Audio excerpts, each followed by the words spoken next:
Hi, Betsy.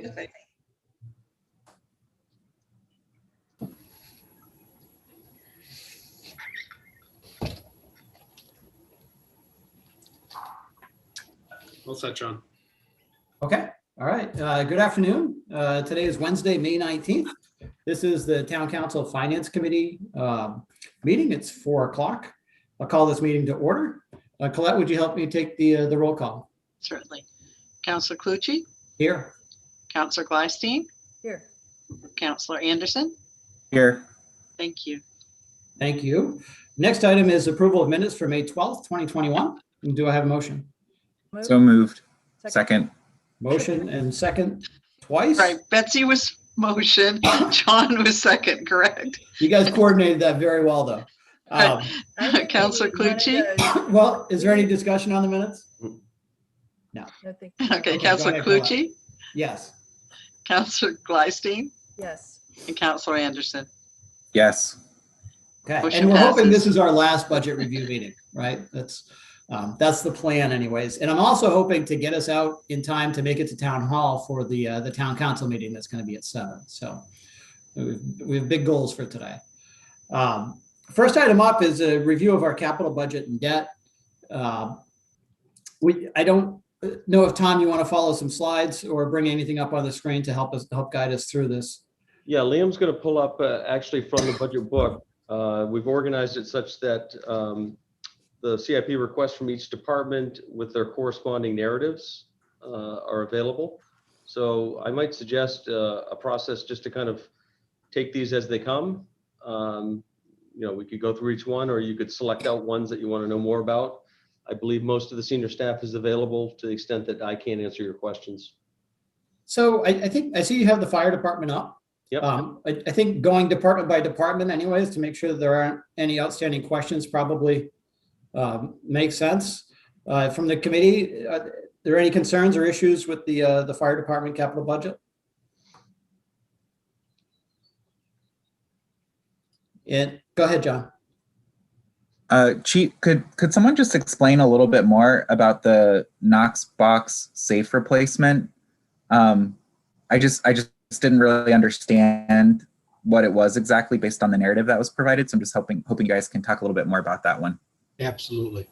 The Knox box it's a brand name of security boxes that we have commercial and a number of residential folks put on their buildings.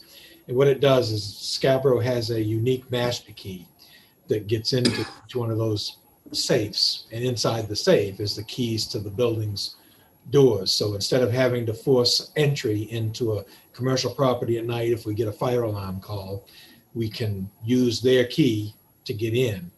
And the way that we secure those keys so that to protect the business owner's property is we have safes in each one of our primary fire apparatus. So the master key, the Scarborough Fire Department master key, sits in a safe in our trucks. Before a firefighter can take it out, they have to enter in a specific code so we know who took it out, when they took it out, and has the accountability. Then they go in and they can use our master key to access the keys to that specific business to get in.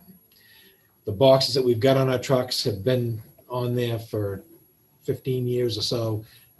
Unfortunately, the technology has changed now, and the software, the company's no longer supporting the safe. So we've got to upgrade to a newer technology and software system to track those. Great, thank you. That was helpful. You're welcome. Go ahead, Betsy.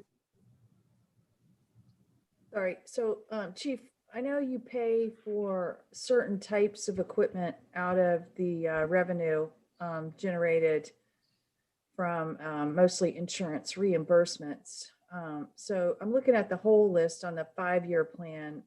Nothing this year looks like it would be paid for from reserves, but are things like AED replacement and some of the other things, the SCBA air packs, are those the types? Well, that is this. No, is that this year? No, is that something that are those the types of things that will come from your reserve fund?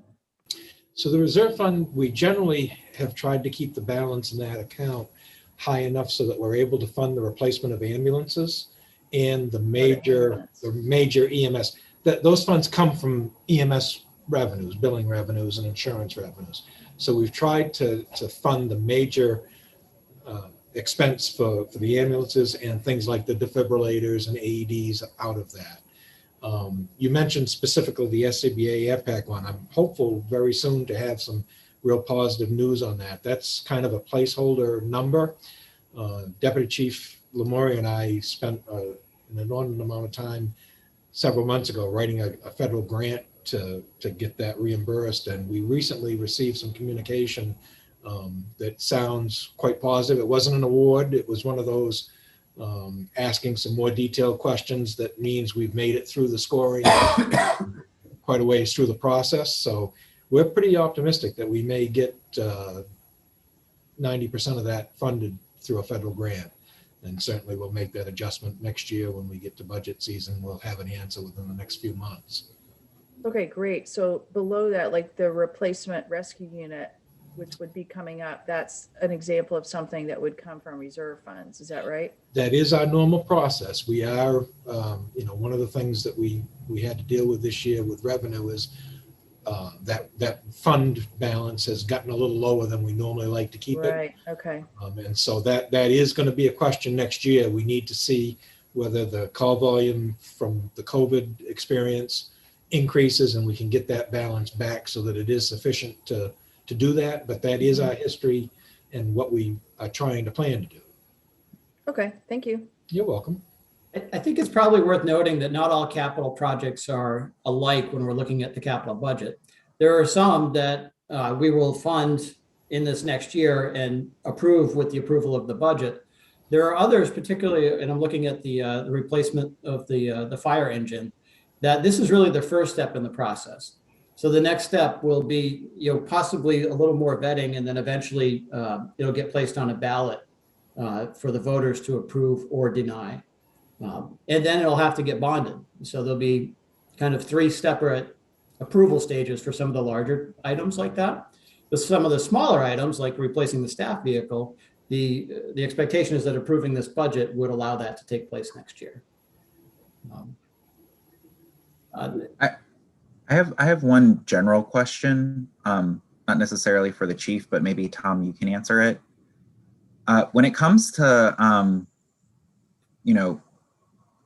some capital equipment, and I'm thinking mostly like vehicles or things that, are on wheels, do we have like a typical replacement schedule that's applied by department? Because I noticed, like, as I was looking at a lot of these requests and what was in the narrative, some of them would say it was based on the replacement schedule. Some were 5 years, some were 10 years. This fire engine is over 20 years old, it looks like. So is there a general rule of thumb that we should be considering as we think of these replacements of all these things? Or is it, clearly a fire truck is different from a SUV vehicle, but Yeah, we certainly do have documented equipment replacement schedules. There is some variation among departments just based on the type of vehicle and its use. So, Chief Thurlow can speak to what his schedule is. We can certainly provide that to you. So he, over the next 30 years, can tell you what's coming when, if that is of interest to you. We just give you a 5-year snapshot here. Similarly, Mike Shaw has a very well-developed replacement schedule for all of his vehicles and equipment as well. Again, those vary slightly department to department based on our experience. And the general rule of thumb is we like to replace things before they start costing us serious money in maintenance, while they still have some residual value, frankly. mm-hmm. So Chief Thurlow, I don't know if, since we're looking at yours, if you could just give a general overview of what your replacement schedule is? I'd be happy to. We recently updated it. We do every year anyway, but it is on the homepage of our Fire and EMS website. There's a link to that in our staffing plan, which are 2 of the guiding documents that we use. So for frontline apparatus, we've had a plan since the 40s. The fire department was the first department in town to actually have a formal replacement plan. We've updated that pretty much every year. It always used to be 25 years. And when we did the last revision, we really started to try to now get down to a 20-year replacement. The national codes and standards have changed. There's a lot of safety improvements and new technologies that's coming in. And the biggest reason for that change is the call volume. We're doing so many more calls now that we're running these trucks a lot harder than we ever used to, and they're just not lasting as long. You could buy a fire truck when I started, back in the 70s, and you could get parts for 25 years. Unfortunately, today, after 5, 6, 7 years, we're struggling to get parts to replace things. So we've transitioned, and the plan that's currently published is working more towards a 20-year replacement plan. This one's a little bit older than that, and it's going to take us a while to get there, but it is clearly laid out for the next several years and for each one of our major apparatus, when it was purchased and when it's due to be replaced. Yeah, the interesting thing that the fire department does is they actually work in kind of a major rehabilitation component on some of those larger pieces of apparatus to re-chassis.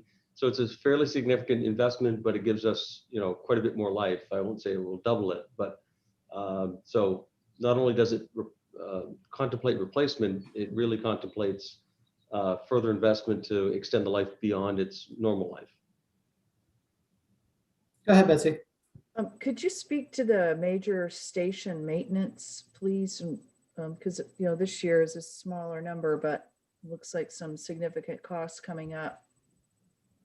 I can. This is a discussion that I've had with the town manager and other department heads for a while. We've got a number of facilities out there, and I'll be brutally frank and honest, we're all kind of individual departments doing our own thing in terms of when it's time to replace a roof here or do this there. And we've tried to brainstorm how we might get to a point where we've got somebody like a Todd Jepson that's overlooking the maintenance of all our facilities and scheduling projects so that we're doing light projects all at the same time. But to speak to this year's issue, there's 3 different projects that are in that. We're looking at replacing some overhead doors at 2 of the fire stations. These are close to 20-year old doors, and they've become maintenance issues, as well as the heating and energy efficiency loss that we're getting from them. We've got some old steel passenger entry doors at some of the stations, and we're looking to do the required internal inspections of our fire sprinkler systems in all but the public safety station. So every 5 years, we have to do those to meet the National Sprinkler Code, where they actually go in and they set, it's more than just a quarterly sprinkler test that we do every year. They have to actually check to see if there's corrosion or anything in the pipes, and it's a much more expensive project that, rather than budget out of normal maintenance, we pull it out here but fund it through an appropriation. And next year, what's the major increase? So next year in FY23, we're looking at some more overhead doors, some more of the entry level doors, and then we've got some major renovations at the Dunston Fire Station to upgrade the kitchen, appliances, bathrooms, and those types of things. Those stations were remodeled a number of years ago now, and they're just being used much more heavily. We've got more staffing there, and it's time to replace some of those appliances and do some more interior renovations. And what's the status of the Pleasant Hill Fire Station? I know we made some changes last year. What's the status for FY22? So the changes that you made were to the total number of hours of per diem coverage that we are able to afford. And at the time, when we were going through the budget process, we talked about potentially eliminating a position down there, the only on-duty position down there during the day. What I ended up doing is I didn't do that. We took 2 hours a day out of 5 different stations. So we reduced our coverage across a wider number of stations, because I really felt it was unfair to that neighborhood not to have some staffing there for those folks in that neighborhood that are having a heart attack and really need to get the AED and get some immediate first aid for somebody in crisis. So we were able to make some changes in a number of different stations by cutting hours back and remaining within budget. But the station itself, there's no change to the station itself or its maintenance. Is anything this year something we deferred from last year? Not sure I understand your question. So was there anything that was on the request list last year that we said we were going to delay? Yes. Yep, the $15,000 staff vehicle has been postponed for 2 fiscal years. And pretty sure that the Knox box was in last year as well. I'd have to go back and look. I don't have that right in front of me. Chief, and you talked about the Marine One replacement. It had to be bumped up because of an issue with the existing one, right? That is one that I had to move up, and I made a different adjustment. But that is one that unit went out of service at the end of last season. It's currently out of service, and that is a really important piece for us that serves. We can't get our big boat beyond the trestle where the Amtrak train is, and we've got a lot of acreage of marshland and rivers that we routinely need to service. So that boat is the one that takes care of that. It also helps us out on the ocean or around the islands off of Saco Bay. So that is a unit that we really are hoping we can move forward with in this fiscal year to replace. So I don't have any concerns with what you have in your budget. The only, I guess, question mark for next year is with the major station maintenance, or is whether it occurs to me they're primarily maintenance items spread throughout multiple stations. So when I look at the 475, I'm like, oh, that's going to need voter approval. But when you talk through some of the details that are included, I'm not so sure, because I think they're regular or routine maintenance items. So for next year, I think we'll have to kind of figure out where that best fits. Yeah, there's a lot of things grouped into that number. You're absolutely correct. Any other questions for Chief Thurlow? Awesome. Thank Tom, you. what's next? In my book, I've got administration. Yep, we're going to continue in the same path. So we just embedded again, the relevant narratives behind each of these. So for administration, we have a carpet replacement. This is a project that we've kind of worked through different parts of the building for some time. I believe this is going to be replacing, actually, in the carpet in the council chambers. That carpet's about 15 years old, and there are some wear spots and some stain spots. We are replacing things with carpet squares, so in the future, should we have a stain, we can replace that much more easily rather than the entire section. So this is something we're just trying to stay on top of before it really gets in horrible shape.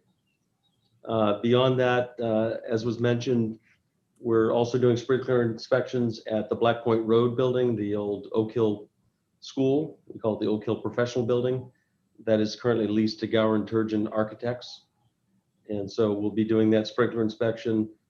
I should note, though, we also have a looming expense coming down the road with the furnace, basically, and all the piping systems. It's a very old system that we've known for some time needs to be attended to. Coincidentally, their lease is up next year, so we need to have some direct conversations with the tenant. And my goal would be to encourage them to perhaps bear some of that expense and work that into the negotiations of the lease. And the last one would be the furnace at the Alger Hall. This is something we flagged at the time of due diligence to purchase the building. It certainly got us through the winter, but it's something that really does need attention. And with that, I think the final piece would be at Alger Hall, and in the future would be some ADA accommodations for both bathrooms and main entrance into the facility. But first things first, roof, furnace, and then we can talk about how we're going to use the building beyond that. So Tom, the people we sold, that we purchased the building from on Route 1, they mentioned that they were going to be donating all of that money. Has anyone, approached them about a grant to replace the heating system in that building? I mean, it seems like it's a general service, to the town of Scarborough, and that seemed to be their intent with their money? Their intent, and I can follow up, but this was a conversation around the closing table. So I'll tell you what we had in a fairly casual conversation. I believe the benefactors of those proceeds were going to be the kind of pre-existing connections in philanthropy that they have as an organization. And I don't know what they are off the top of my head, but I don't know that. Certainly, it was never asked and nor forwarded. Possibly granting the town some money for improvements to the facility. We did use all of these points in our negotiation for the final purchase price. So I think that was reflective of the condition of the building. But I'm not afraid to ask the question. I just haven't had the occasion to. Yeah, especially since we're, thinking potentially a senior area or, whatever it is, it's going to benefit the town no matter what we do. So. Yeah, I don't know enough. If anyone's a Mason in the crowd, apparently the Masons have existing relationships with a number of causes. And I was led to believe that the proceeds would be going toward those pre-existing causes of record, if you will. And may already have, And they may have, yeah. Go ahead, John. So Tom, I feel like I've heard from different folks when we've asked about trying to use Alger Hall for different uses right now, sometimes we get the feedback that the air quality isn't the greatest. What type of investment do we need to be making there in order to address that, if anything, or has that come up at all? I have not heard that. I've not heard that up. I think I heard it from you related to the school's exploration of using it as a kind of a spillover space for their needs. But I'm not aware that there's any air quality. I can tell you the building was shut up tight for the winter. And I suspect when Mr. Jepson went in there last month, he might've been the first person in that facility for weeks, if not months. So I'm not aware that there's any particular issue with air quality. Okay, that's good.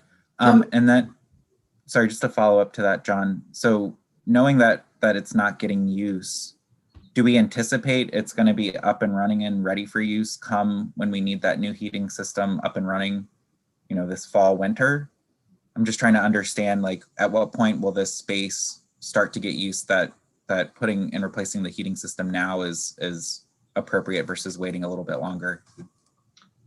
Well, I think ideally we'd like to have a new system in place for the heating season. So here it is in this budget.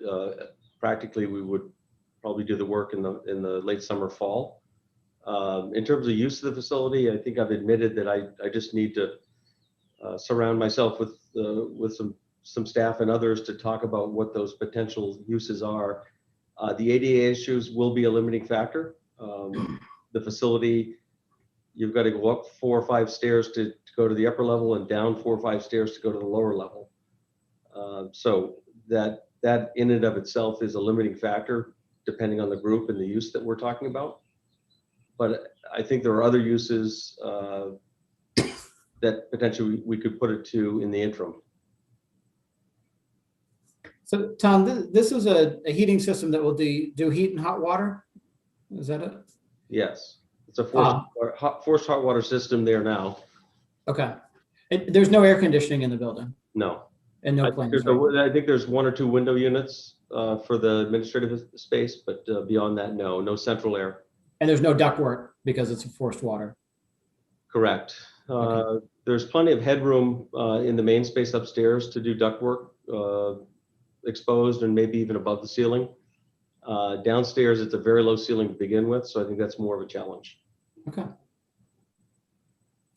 Again, we really, in my mind, purchased this property for its historic significance first and foremost. The reuse, I hope everyone appreciates, was always going to be challenging, frankly, particularly for community use. But that's not to say we're not going to be creative and find ways. Yeah. Okay. Any other questions on these building projects? Okay, why don't we move ahead? So next is community services.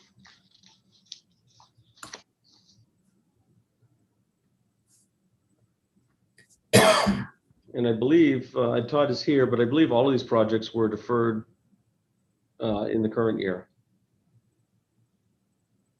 Todd? Yeah, good evening, everyone. Yeah, the second one down, the 43, the utility tractor, that it's on a scheduled replacement from this year. The replacement of the dump truck is pushed off from last year, as well as the utility vehicle. We have a small and a large vehicle equipment replacement schedule as well. So that's how that one is set up on the equipment side of things.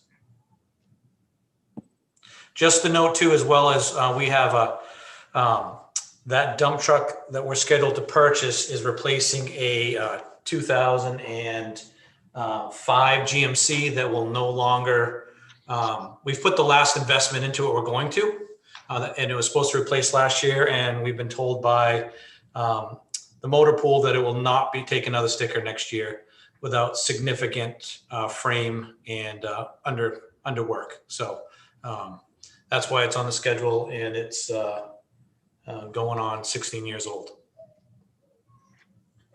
So how many dump trucks with plows 4x4 time does town? Yep, we have four vehicles at the maintenance shop. We have a pickup truck with a plow on it, an F-250. We have this older GMC with an old blade on it, and then we have a dump truck, and then we have a truck with a flatbed on it that we purchased 2 years ago, all equipped with V plows. And so we take care of all the plowing at the outside parks. We take care of all the rotaries into the schools. And so that's, we have plow duties throughout campus and off campus during the winter. Seems like it's tough to follow. I was talking about, the town and the school. I know that the school needed a garage to house a new dump truck. It kind of feels like it would be better to understand these needs if we, saw everything in one place of,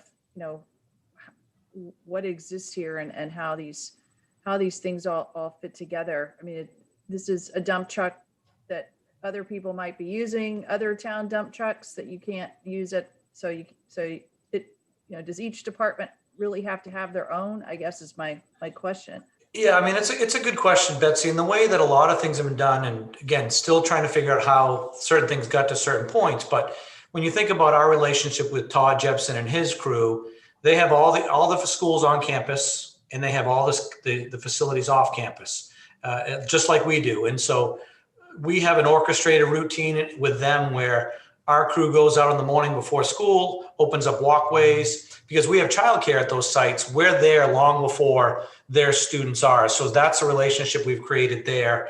We're also doing all the sidewalks and getting all the emergency doors at certain facilities. And Todd sends his crew to the outside sites, and then he comes back in.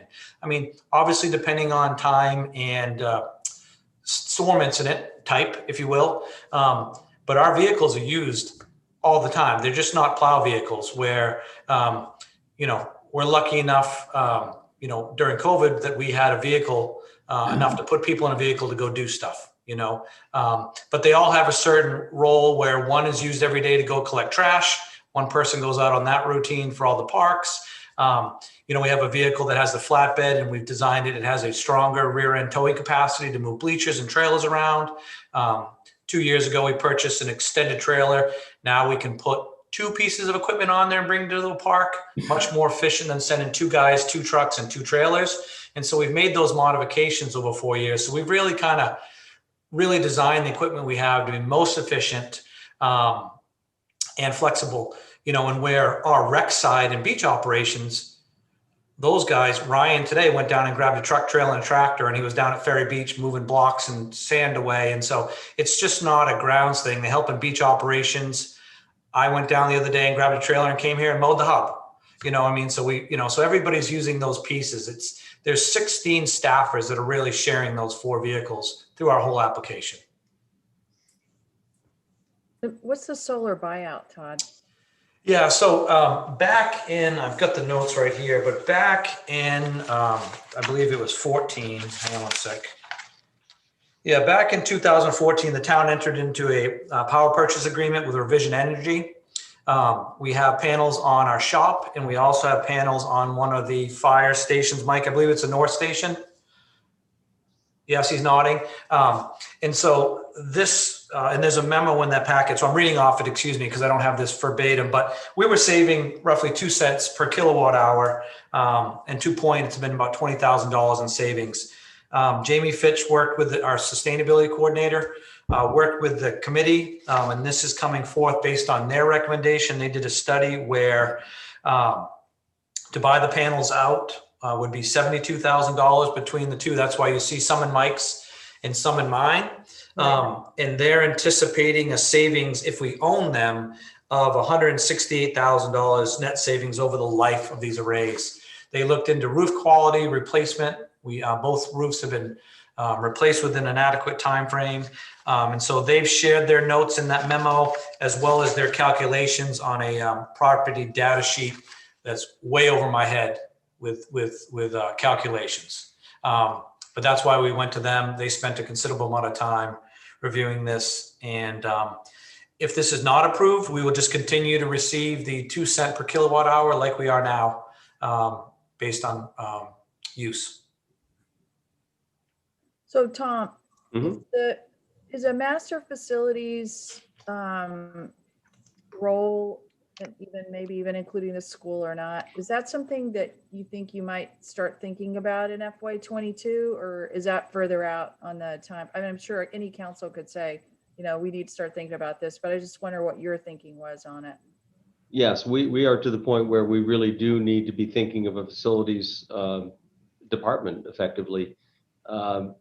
You may have noticed over the last couple of budget cycles, we've consolidated all the facilities under the executive line to try to start down that road. But what we don't have is kind of the staff component. So we have custodial, janitorial support at the various facilities, but we don't have anyone really overseeing maintenance of those facilities. And I think really bringing online the new public safety building brought that issue directly to the front. We've had a series of conversations with the school. I think this is a ready-made opportunity for collaboration.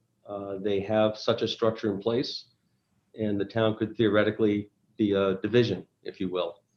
The school for its purposes, has custodial, but also maintenance staff to be able to do small projects and such. And so, yes, I think we are to that point. There's no plan or cost associated with that plan in the FY22 budget, but Right. I'd like to think as soon as the FY23 we may have that. And I don't necessarily expect it's going to be a huge expense. It's just a matter of aligning. So those conversations are ongoing. I have met with the new superintendent and raised this issue as a discussion point that I'd like to bring up with him.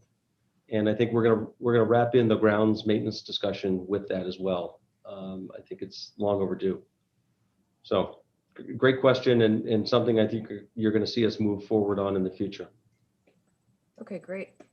I think just listening in tonight, it's time. There's a number of areas where I think we could benefit from efficiencies of scale and coordination. I also wanted to mention on this capital plan, the Herd Park project, this is one of those that would, this is the first step in a process, right? So should it make it into the capital plan? There were some questions raised last night. I think a workshop between now and when we might put it on the ballot would be a good idea. Give the public opportunity to weigh in on different aspects of the project. But then we will vote, presumably in August or September, to actually move this to the voters for approval. Yeah, and we need to apologize. I think I'm very confident in the process we followed with the neighborhood, and the current plans and costs reflect that input. And it was through a series of 3 or 4 neighborhood meetings where we fell down, and I think I'll blame the pandemic, but that's the reality, is that we failed to kind of circle back and do this with the council. And so that's long overdue. Appreciate that, John. The other thing worth noting here, it was in the narrative, but I don't think we did a good enough job to kind of make the public and the council aware, we have full intentions of applying for a grant that would underwrite half the cost. And thinking about the voter approval, we would have that voter approval conditioned on successfully receiving that grant. And Todd has done a lot of work. We're not in a position to even apply for that grant until we have budget authority and also voter approval. So we would be probably a year out from even making the grant request, and sometime beyond that for actual work, frankly. So I just want to kind of put that in perspective. Is that a fair timeline, Todd? Yeah, absolutely. Grants due mid-June next year. But Tom is right. We need voter approval. That's one of the check boxes in the grant application. And so this gives us that time to work through that process. And then you get award in the fall. If we were to go forward, we'd get answer and award if we were so awarded fall of 22, and then pushing out bid and construction season out further than that. Go ahead, Betsy. So last night, Councilor Hamel said that this plan would lose 30 parking spots. Could you speak to that, Todd? Yeah, sure. So when we went through, we started this project off as a bathroom renovation. Herd Park is the last one to have a bathroom renovation, and it's our highest use, largest generator of that. When we started this process, we received feedback from different residents, and we started adding more components to it, dealing with traffic backup in the neighborhoods. You know, heard from Pillsbury Shores, those folks started chiming in. Then we started talking about, you know, the parking lot and, you know, why the design is a way to improve pedestrian safety as we move through, which then led to discussion of how do we get cars off the roadway and into the parkway and that into the parking lot to kind of help with that traffic congestion. And then people were asking, why is it called Herd Park if there's no park? And so all these things started to come to place. We mocked something up. We held numerous 3 actually workshops, getting feedback all the way through with comments and done. So the final layout, the last draft shows about 30 less spots in the parking lot. And so, but the data that I shared at all 3 workshops with the neighborhood was that we only filled the overflow lot a handful of times. And so we can then, those spots that we lose, we can pick up in the overflow spot less those handful of days. So really, when we're talking about losing 30 spots, it was like 5 or 6 days in 2019 that we filled the overflow lot. So it's kind of a wash balance. And the theory behind when we're talking with, you know, the developing group of this plan was, you know, hopefully the park's well enough where we are bringing in more people on those other days to offset any potential revenue loss. And one of the biggest factors that came out of this process was this is a town resource that people want to use off season as well. You know, be able to go down there, sit, access bathroom renovations, picnic tables. And so this thing is kind of, rolled into what it is right now in front of you. So, but long story short, Betsy, yes, there would be a proposed reduction. We believe the offset in the overflow lot could handle most of that. Yeah, just I would. follow up to that, John, if you don't mind, because I do have a big concern about, and I had, we were doing growth management. I'd asked the planning department as well as the long range planning committee to really have an inventory of access to natural resources, a number of parking spaces that we do have, because I don't think we've added very many over quite a period of time. And with the type of growth that we're experiencing now, it's not the single family home where people might be able to go out in their yards and have, some recreational activity. It's going to be a lot of it is the type of growth where people are going to be looking to access natural resources, even for some of their routine exercise. Not totally, because, we'll have some walking paths and things like that. So I would have a concern about losing those parking spaces. But I guess the bigger question here to me is, do we have an inventory of the parking spots for access to natural resources? And I don't see anything really in the 5-year plan. I certainly could be missing it because I'm only looking line item at this point, but have we identified any additional places where we can add access and parking and as the population grows, you Yep. know, to avoid this scenario where, you know, you want to go to the beach and you better get up at 4 o'clock in the morning? Yeah, so I've got two answers to kind of the multiple question that you asked. You know, and I think that's why closing this loop with council in a workshop is we have options in this project, if you will. If council or the project decides we don't want to have the picnic area up front, then we can implement some of those parking spaces back into the front of project. And so that's why a lot of the stuff is still flexible. Second part is we don't have a inventory of how many parking spots we have in one place. Like I can go to the map and see how many parking spots are, nothing totaled up that we can do. If you also notice, and again, it's in projects, but we've pushed it off a couple of years. Next year, I'm proposing $50,000 for a parks master plan. And that's kind of the root behind all that is to look at Scarborough is growing. Our high school use has not reduced, and which is fine. That's a positive piece. Our requests from youth groups for space and activities have not decreased. And our facilities have not grown. And so what a parks master plan will allow us to do is work with an independent contractor, decide what the variables that we'd like to see, select a firm that can go back and say, okay, analyze how we're using facilities, give us strategies to better maximize those, but then also plan for future growth. Like we should be looking for X amount of acres to meet this need.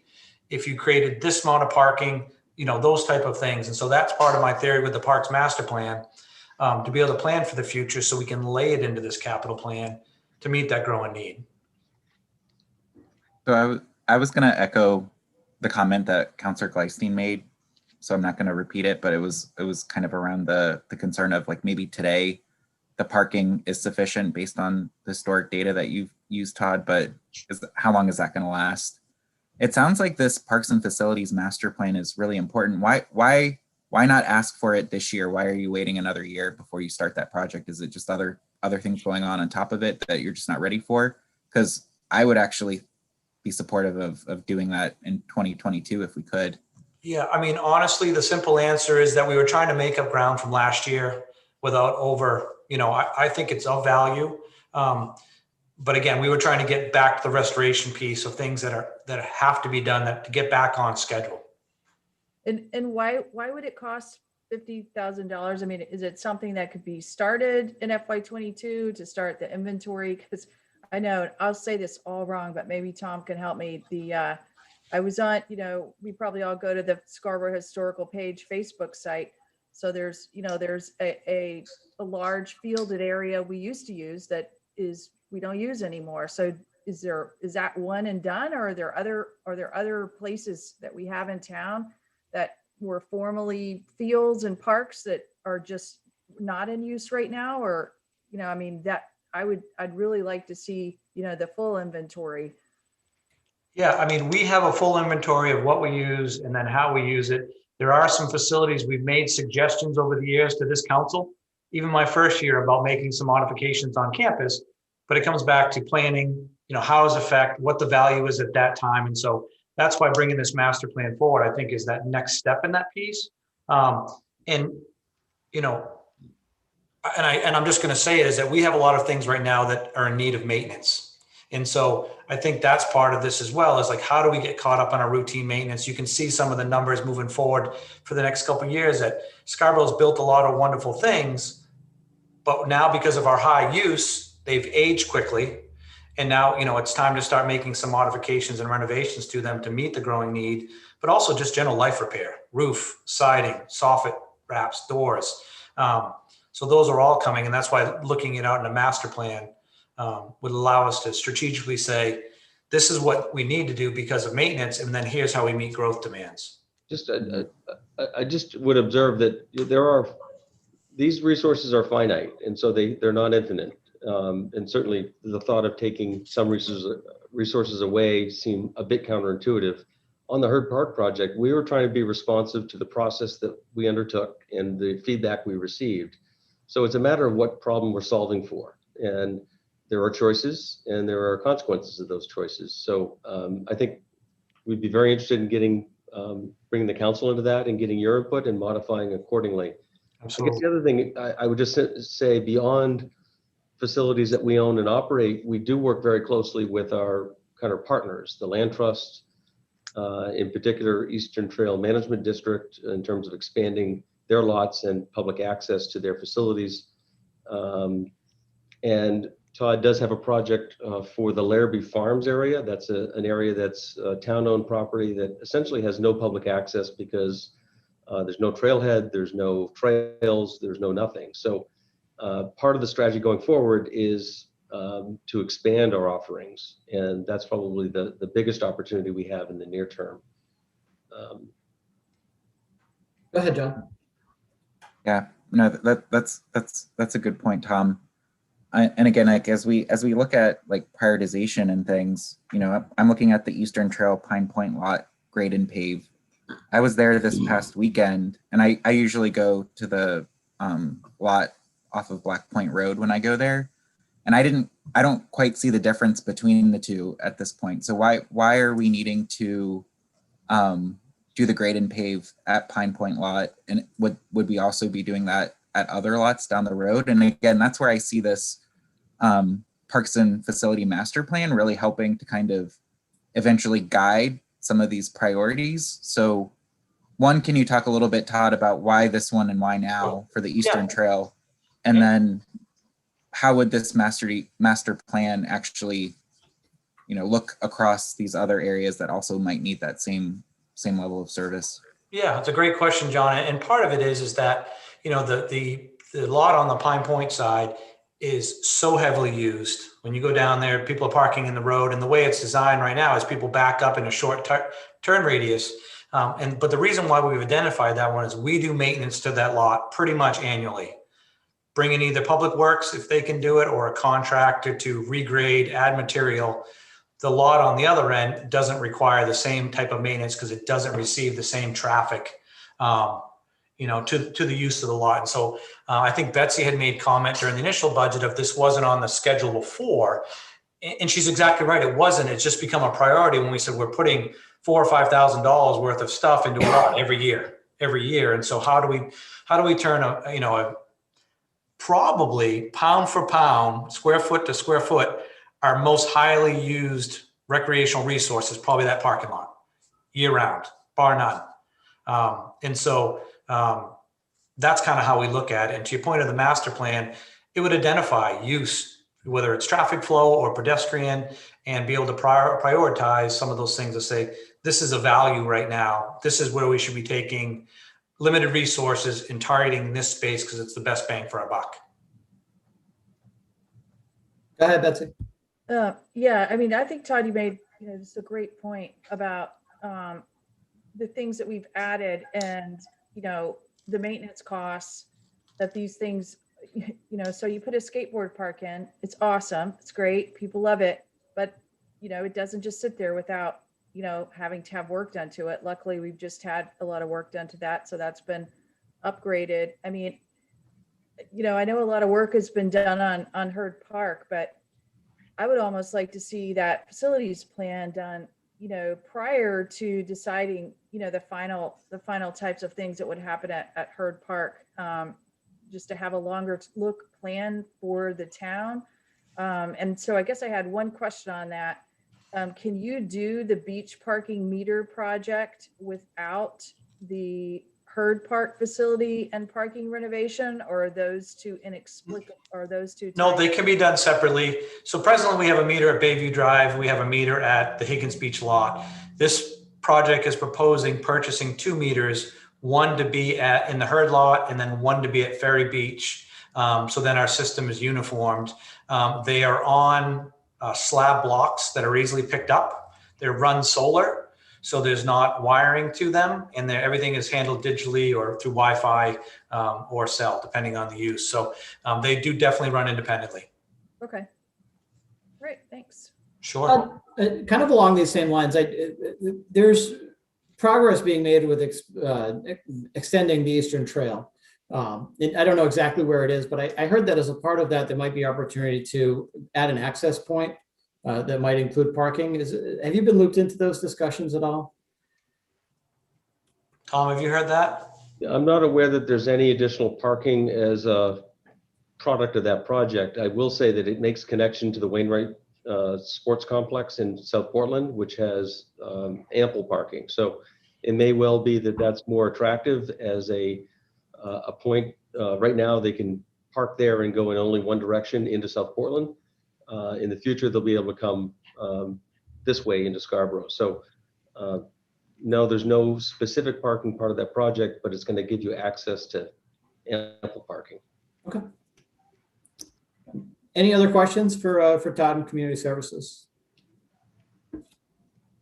Okay, I'm not seeing any.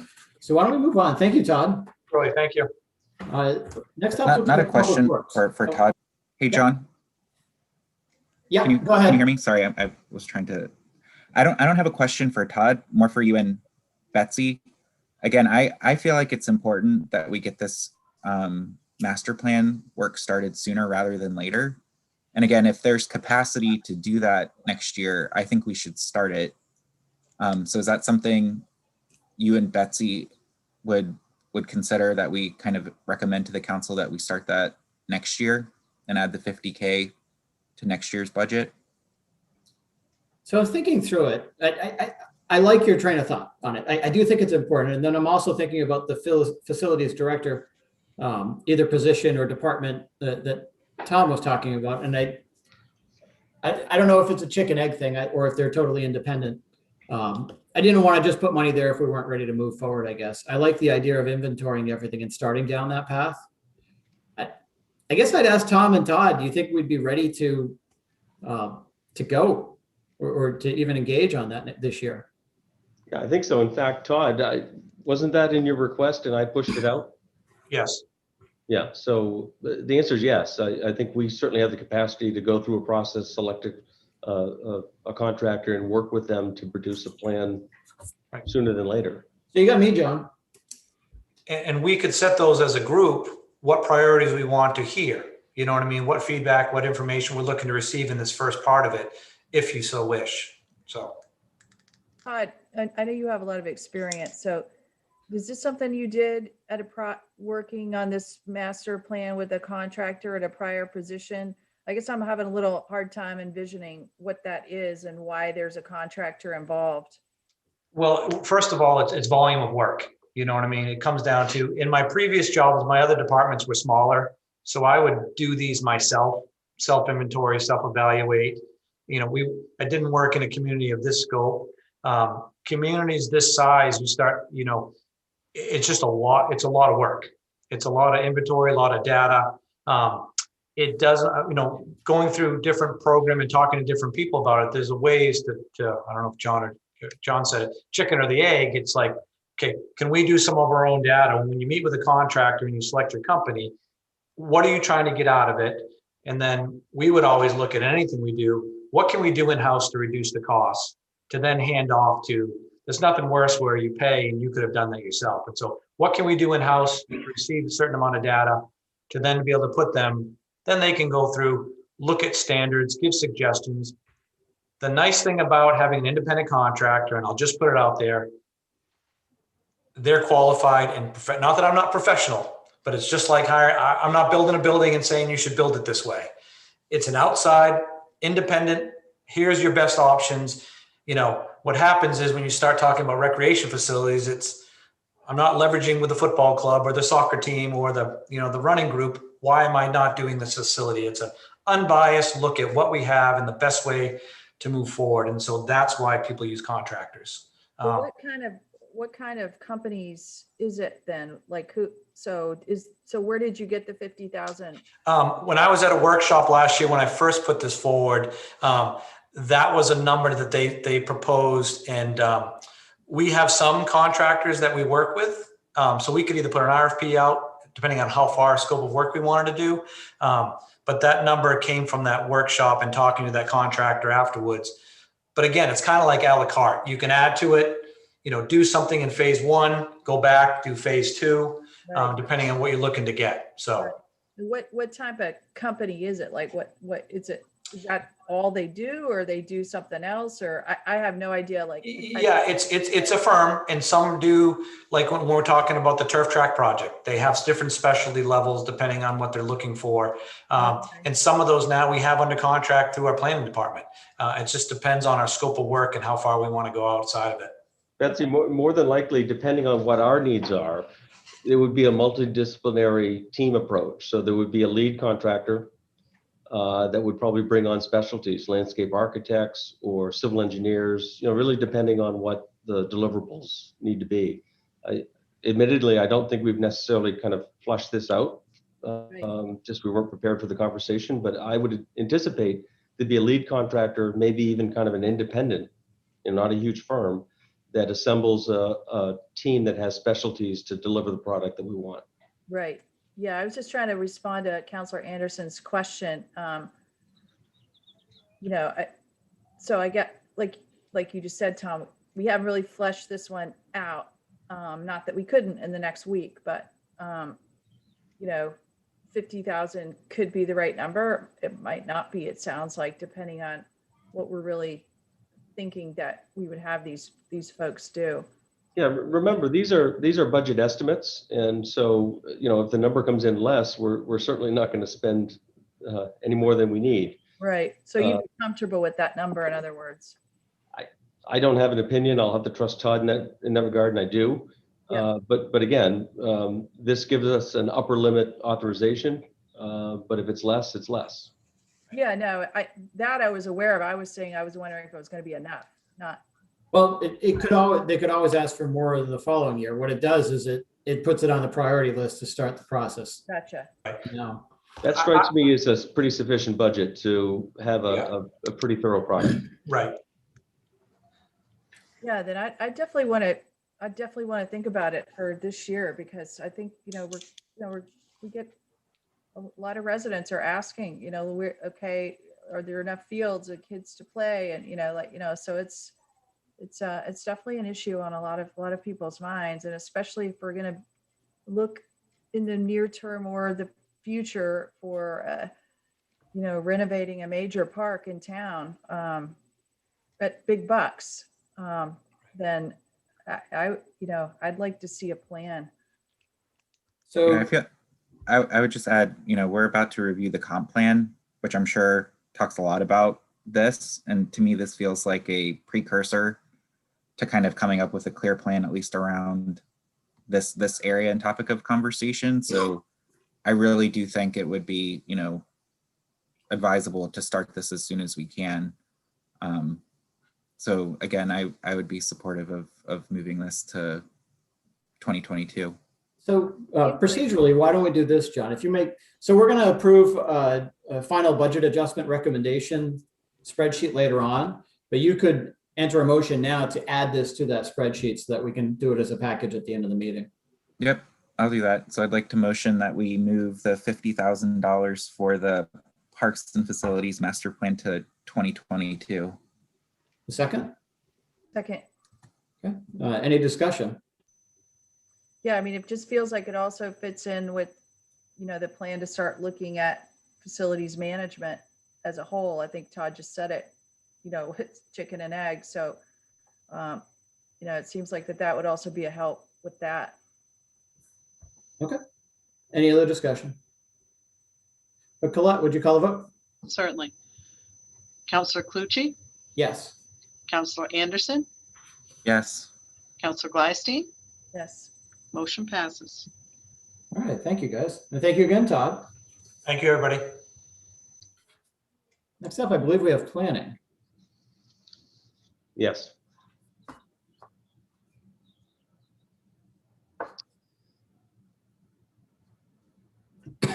So I'm not sure if Jay is able to be with us. I can't see, but I'll take a first stab.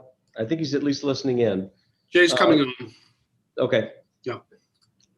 So the first project is a fairly modest renovation to the planning, the outer office, if you will, the entryway and outer office of the planning department. This is a long-standing need. We've simply not been able to advance. That office is very busy, and we think we can really gain some great efficiencies with a fairly small and modest investment of $20,000. We have been able to do within existing budgets some renovations by way of kind of furniture and cubicle space, if you will, in the back offices that has been quite effective. But this will allow us to really provide a better customer service experience. Right now, there's probably 90 square feet in that little entryway for the public to congregate and wait to be served. The second one here, and we can certainly come back to any of these, is an electronic filing system. This has been a kind of a organization-wide goal. Planning department has tons of files, as you might expect, and there's a lot of interest in the details associated with those files. So though the information may be available when the matter is in front of planning board, it's very hard to retrieve that for the general public after the item is kind of moved on and is kind of in the file, so to speak. So this is a commercially available product, I believe, that will assist us in organizing and serving up for the public's use all of those detailed plans and related files. And then the Highland Avenue, if Jay or Angela is here, I would defer to them. I just don't think I can do that service. Sure. Can you hear me? We can. Excellent. Yeah, so this project is actually one that's really coming up as part of a paving project that Public Works is going to be embarking upon in the next couple of years with funding through the DOT impacts. Highland Avenue is on their capital improvement, and that's DOT impacts funding priorities. And so we see this as an opportunity to gain some efficiencies for one of the town's more robust and utilized bike routes to try to, as I said, get some efficiencies with an existing project that's going to be happening in the, I think it'll be in project construction in 2023. So what we're looking to do is a study and design for a multimodal pathway that would accompany that construction project.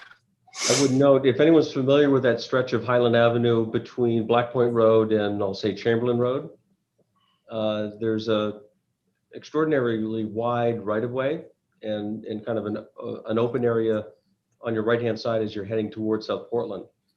So it would give it gives the unique opportunity to have a kind of a separate, not a conventional sidewalk, but a separate path separated by, I presume, some sort of esplanade or green space.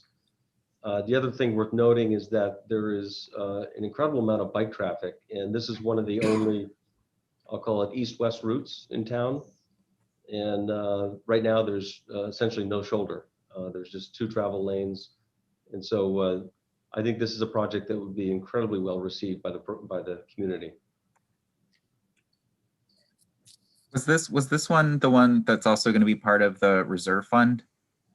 Yes, that's one of the Going ones we forward? would look to fund using that. Yes. And what would this connect to exactly? So you talk about east-west on Highland Avenue, and then where would it go from there? So what would a bike route be? How many miles would it end up being once it connected? Or are you just going to end up on streets with no bike access again, even with this work done?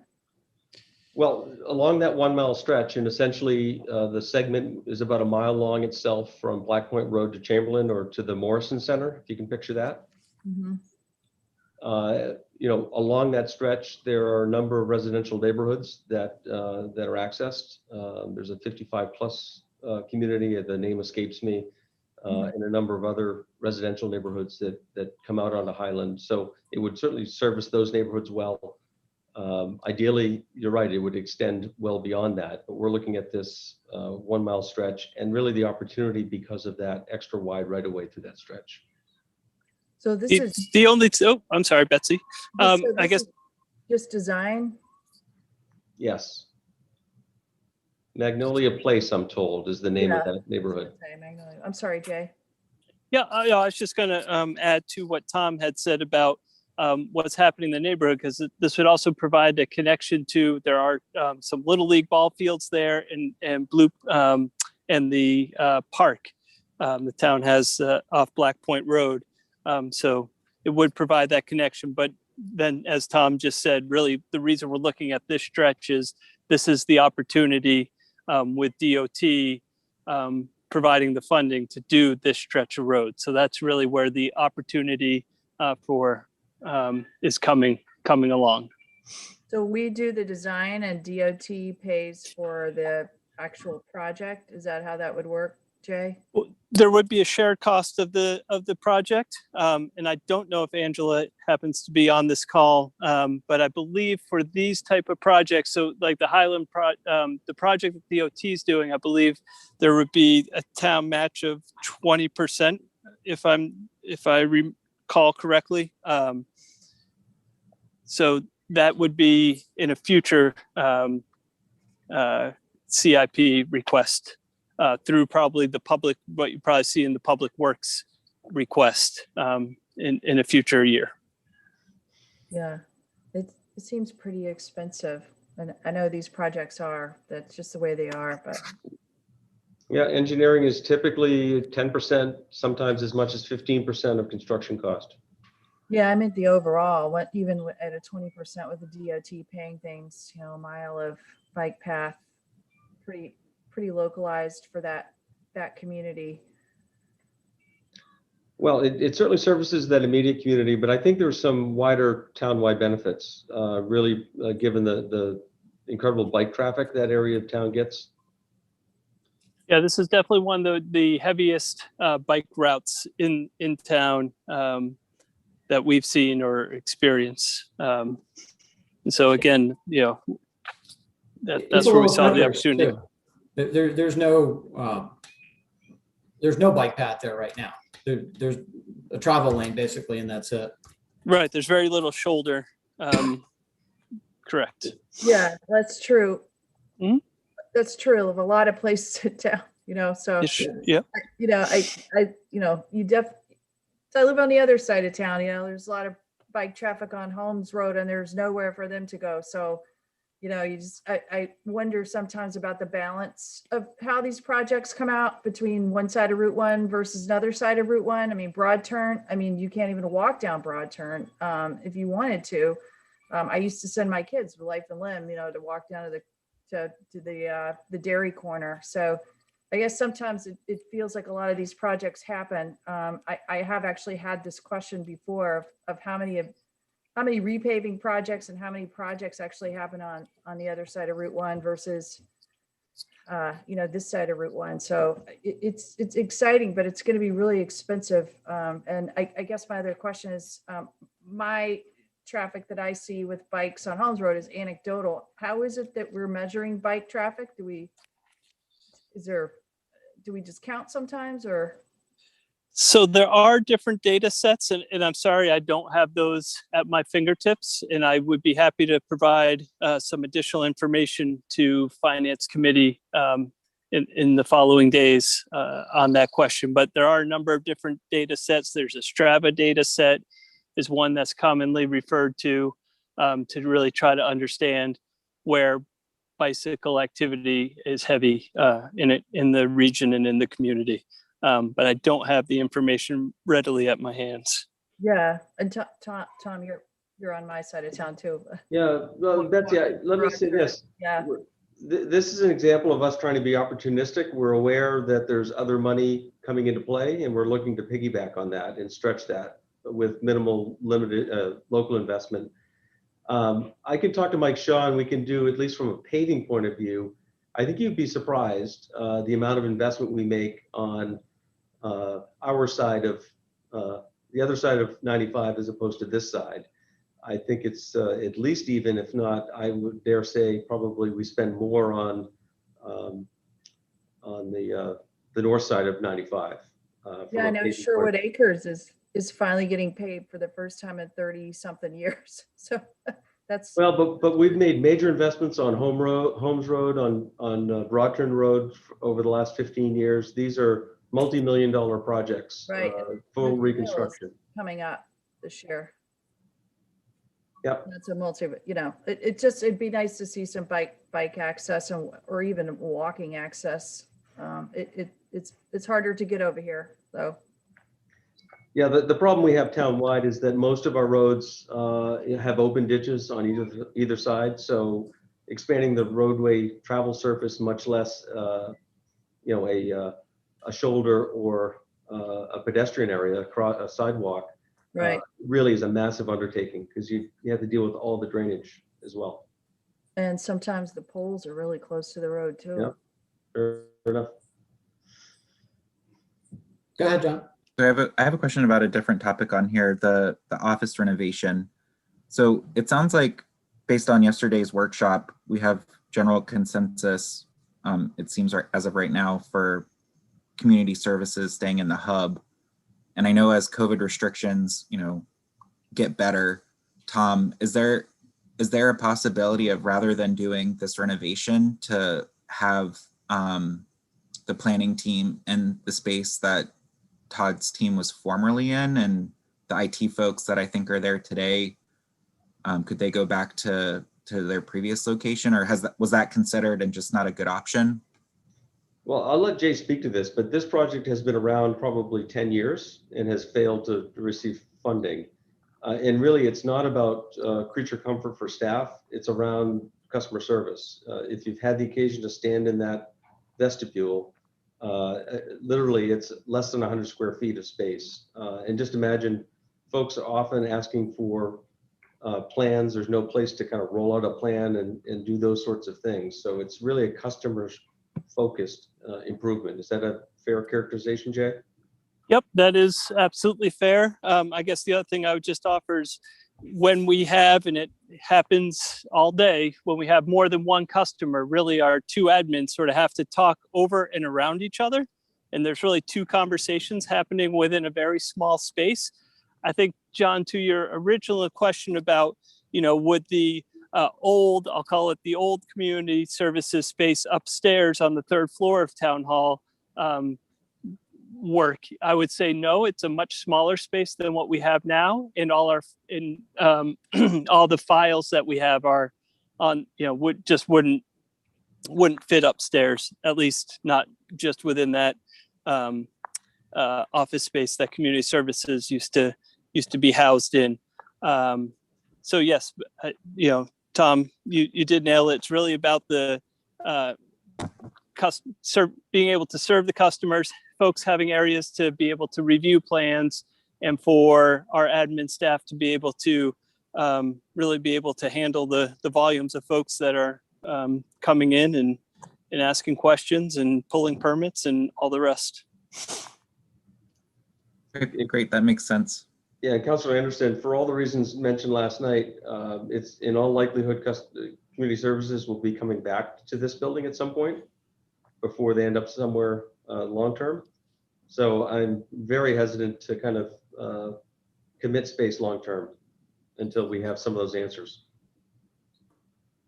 That makes sense. Thank you, And I guys. will say, walking into our planning department, it's awkward. It's a strange space. I think it could be more user-friendly. It's kind of like a closet basically in the back, and then you can walk up to the window. So I think, like Tom said, it's been tabled for a long time. I'd like to see it happen. I think there's definitely room for improvement there. But at that price, it looks like you're going to be doing a lot of the work in-house or something. That's not a very expensive price. Nope.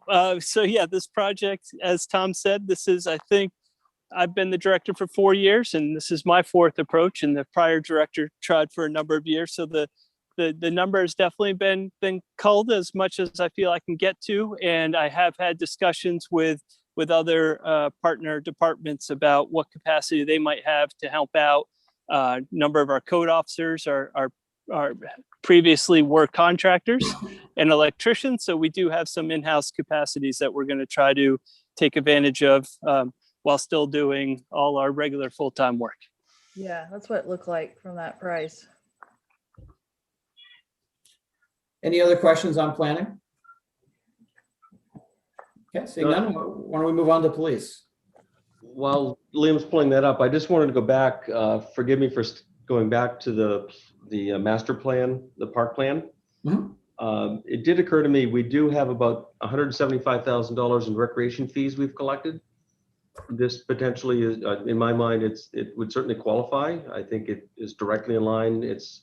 These are monies collected from the development community.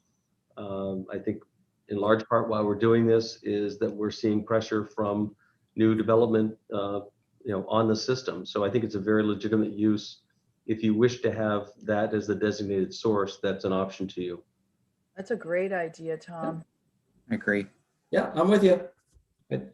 Would you like to formalize that by vote, or I can certainly include that in the running tally here? So yeah, we can vote on it. It's so.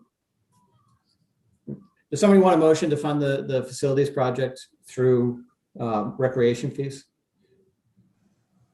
So I'll make a motion to fund the facilities master plan project for FY 2022 from recreation fee, recreation impact fees, reserve fund.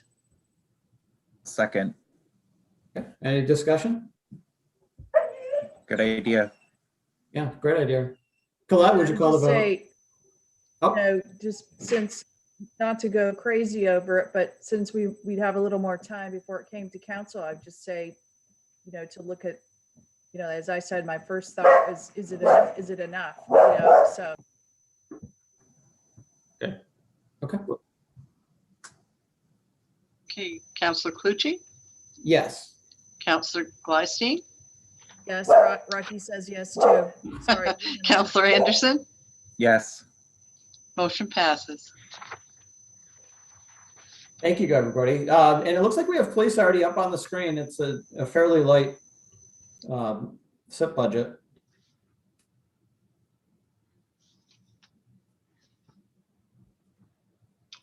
I believe we have Captain Grover, Deputy Chief Grover here.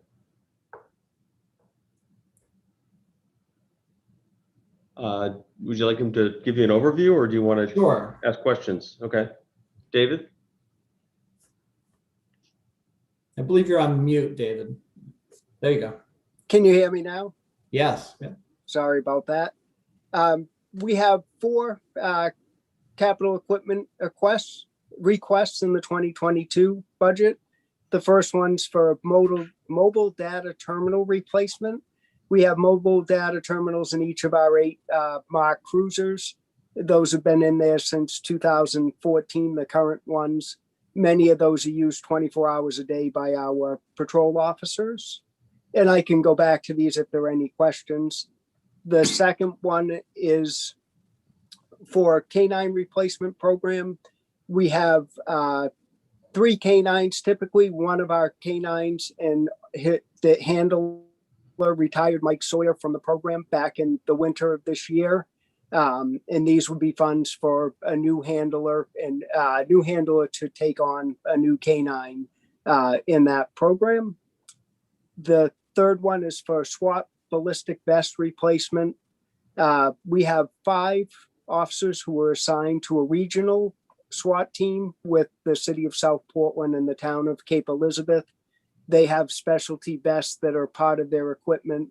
Those are warranted for 5 years, and at the end of 5 years, the warranty or the manufacturer recommendations are to replace those vests. And the last one is a utility vehicle replacement schedule.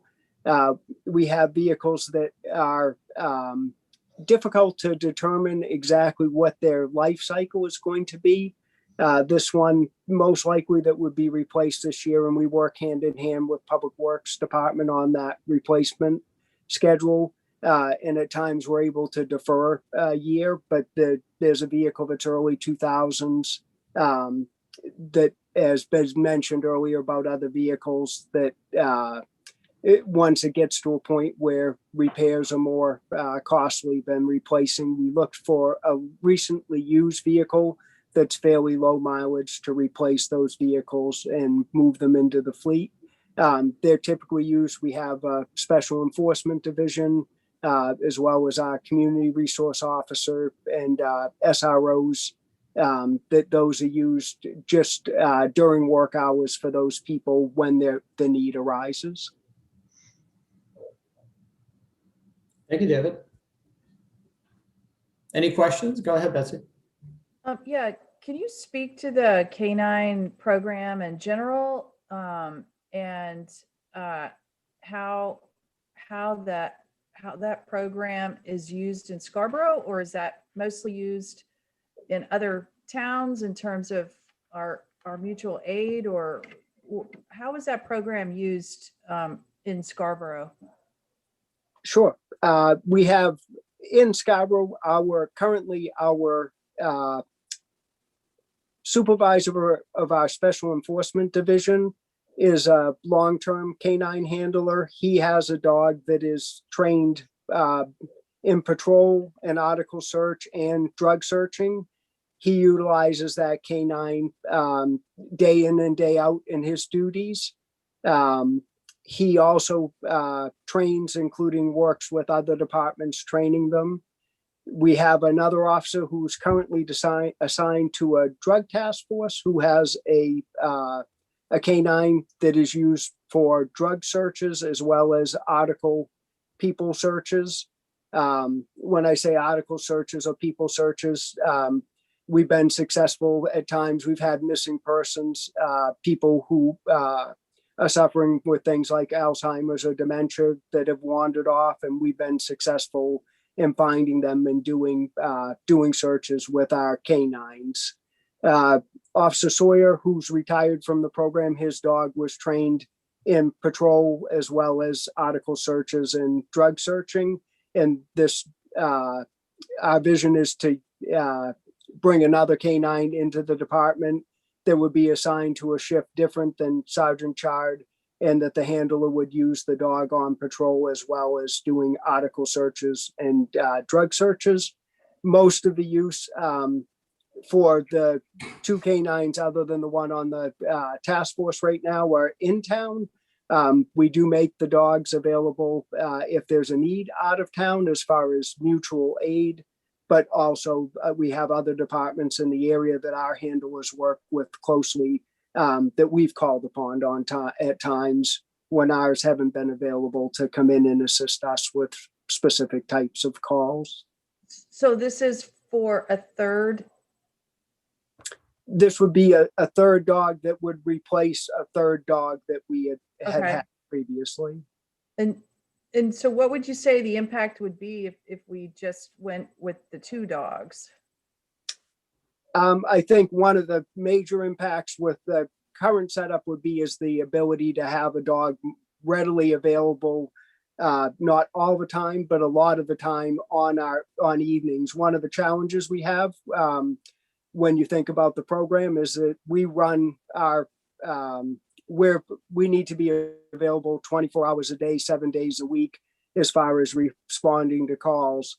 And certainly the even with the 3 canines, that doesn't allow for that, but it allows for more coverage more of the time, not only on our day shift, but on our evening shift, and potentially some coverage on our overnight shift.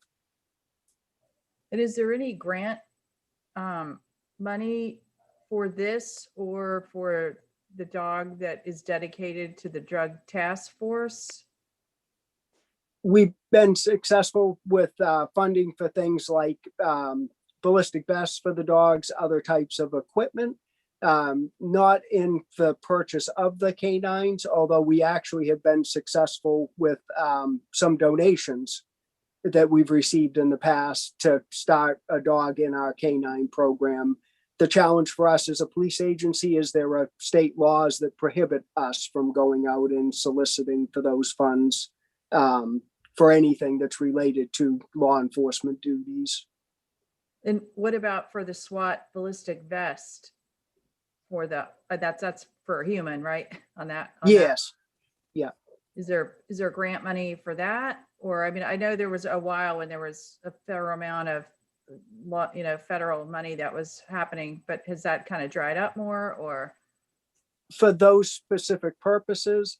I think the ones that were available in the past were also for communities identified as high risk areas, but by Department of Homeland Security as far as risk for things like terrorism. Right. And how many utility vehicles do you have? We have 5 utility vehicles, but these are vehicles that aren't always rotated one or every 5 years. Some of them are more of a longer interval depending on the use and life of the vehicle as far as how much wear and tear. They're not used like our patrol vehicles are, is consistently to know exactly what their lifespan is going to be. And what are they? What are they used for? They're used for our Special Enforcement Division when they go out and need a vehicle, community resources at times. They're used for transportation, sometimes for training. If we have a group of people that we can more economically transport that group of people to the same training as opposed to a vehicle that would hold less people, then we utilize that one of those vehicles. Well, are they Ford Explorers or what are they? There's a mix of vehicles. The vehicle that would be up this time is actually a 4-door pickup truck that we were actually years ago back in the early 2000s able to was given to the department. We had an officer assigned to a violent crimes task force, and part of the assignment that the vehicle became available, and the vehicle was once the officer received the vehicle while he was on the task force, the vehicle became the department's vehicle even after his time on the task force. So we've kept that vehicle in the department fleet over that time. And so you have utility vehicles, cruisers, segways, motorcycles. Is there any other kind of vehicles that we have?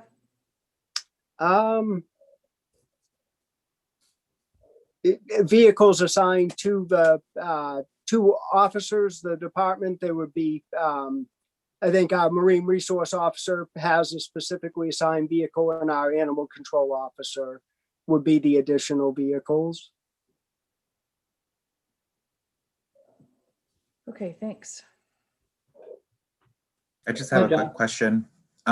So what happens with the canine once it goes into retirement? Can you talk a little bit to that? Sure. There's not a commitment that's there, but all of the examples I'm aware of in all of my years, those dogs have retired to their owner's care and become possessions of their handlers. Okay, great. Thank you, David. Thank you. We're ready to move to Public Works? Okay. Actually, John, do you mind if we take a 5-minute break? Why don't we do that? We'll make it 7 minutes. We'll be back at 5:35. Sounds perfect. Thank you. Thanks.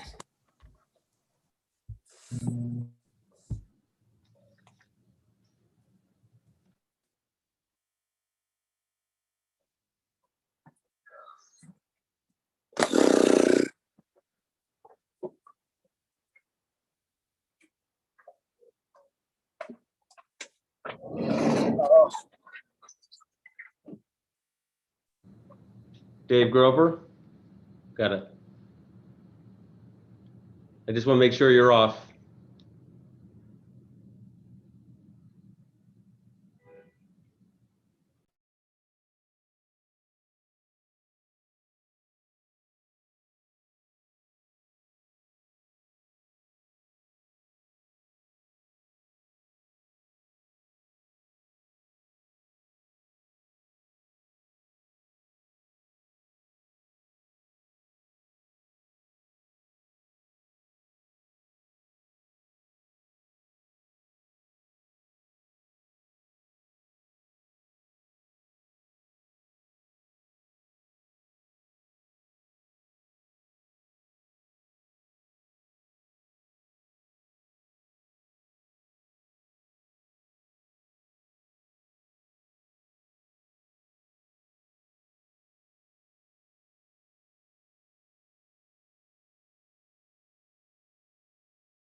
I'm feeling less confident about 6 o'clock being the finish time now.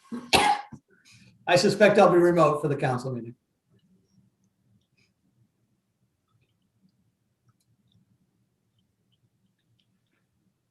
Mike, that looks like your deck in Boca. Don't tell anybody. That was a secret between you and me. Yeah. It looks like your deck at Hillcrest to me. Well, at least I've blocked the hairless cat and the pug out, so we won't be disturbed by any other entertainment other than what I provide. It looks nice anyways.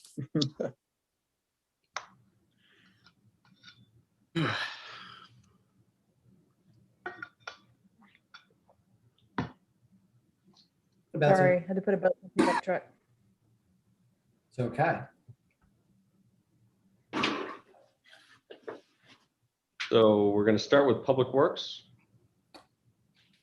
We are. I'll give John just another minute or so.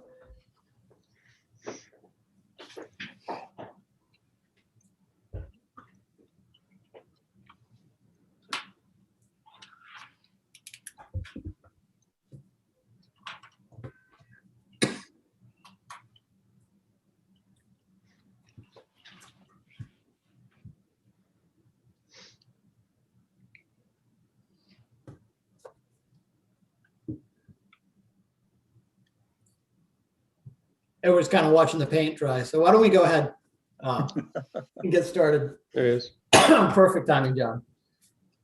So before we start, if I could just offer up a suggestion right out of the gate here, and Mike can speak to it in more detail. The street sweeper, the second on the list here, Mike, as he always does, has been demoing equipment, and some of the demonstrations have identified a preferred sweeper. This is a mechanical sweeper, not a vacuum.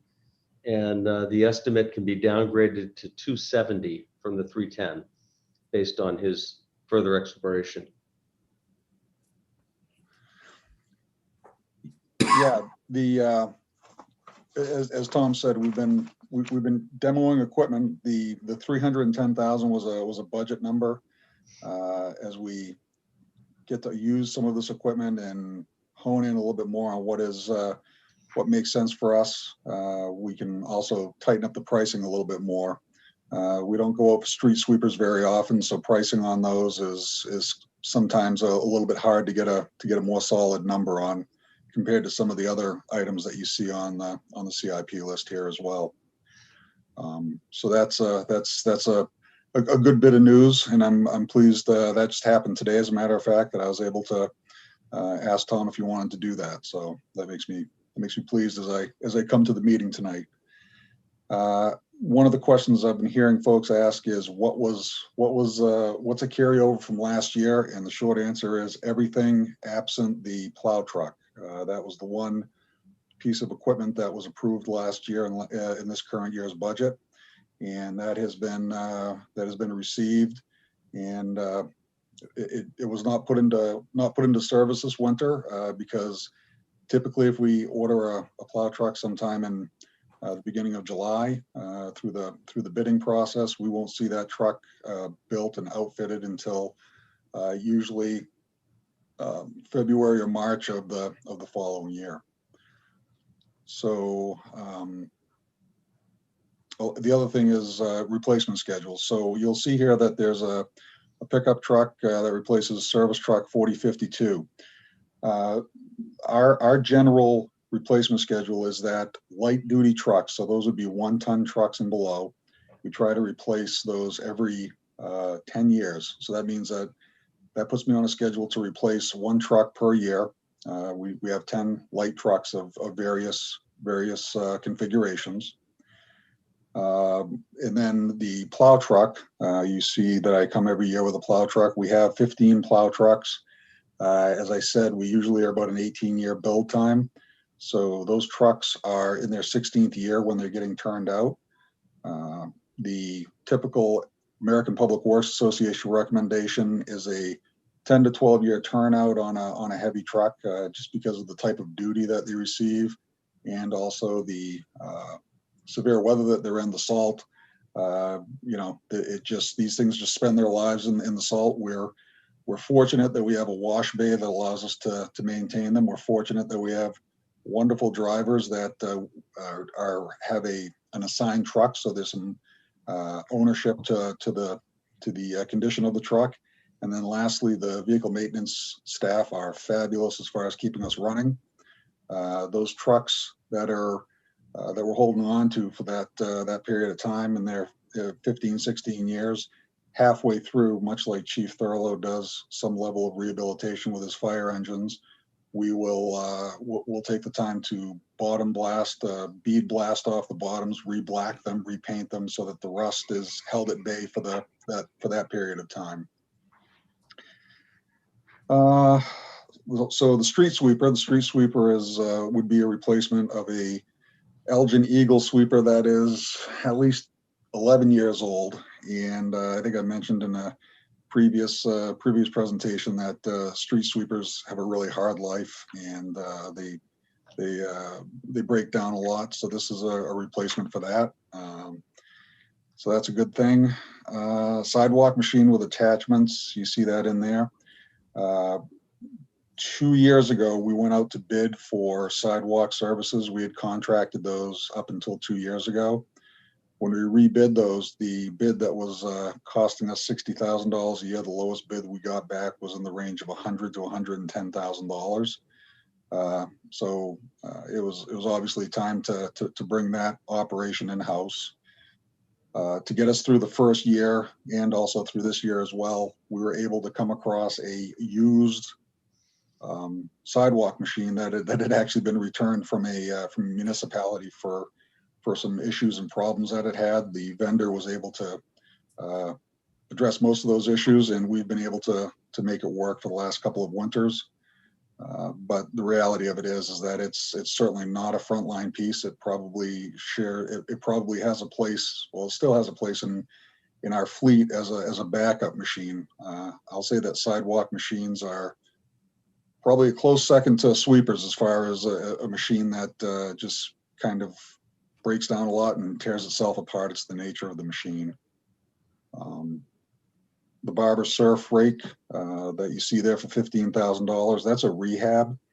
Those machines are in the vicinity of $60,000 to $70,000, and this $15,000 price tag would send it back to the factory, replace the chains, all the moving parts, gears, bearings, and so forth.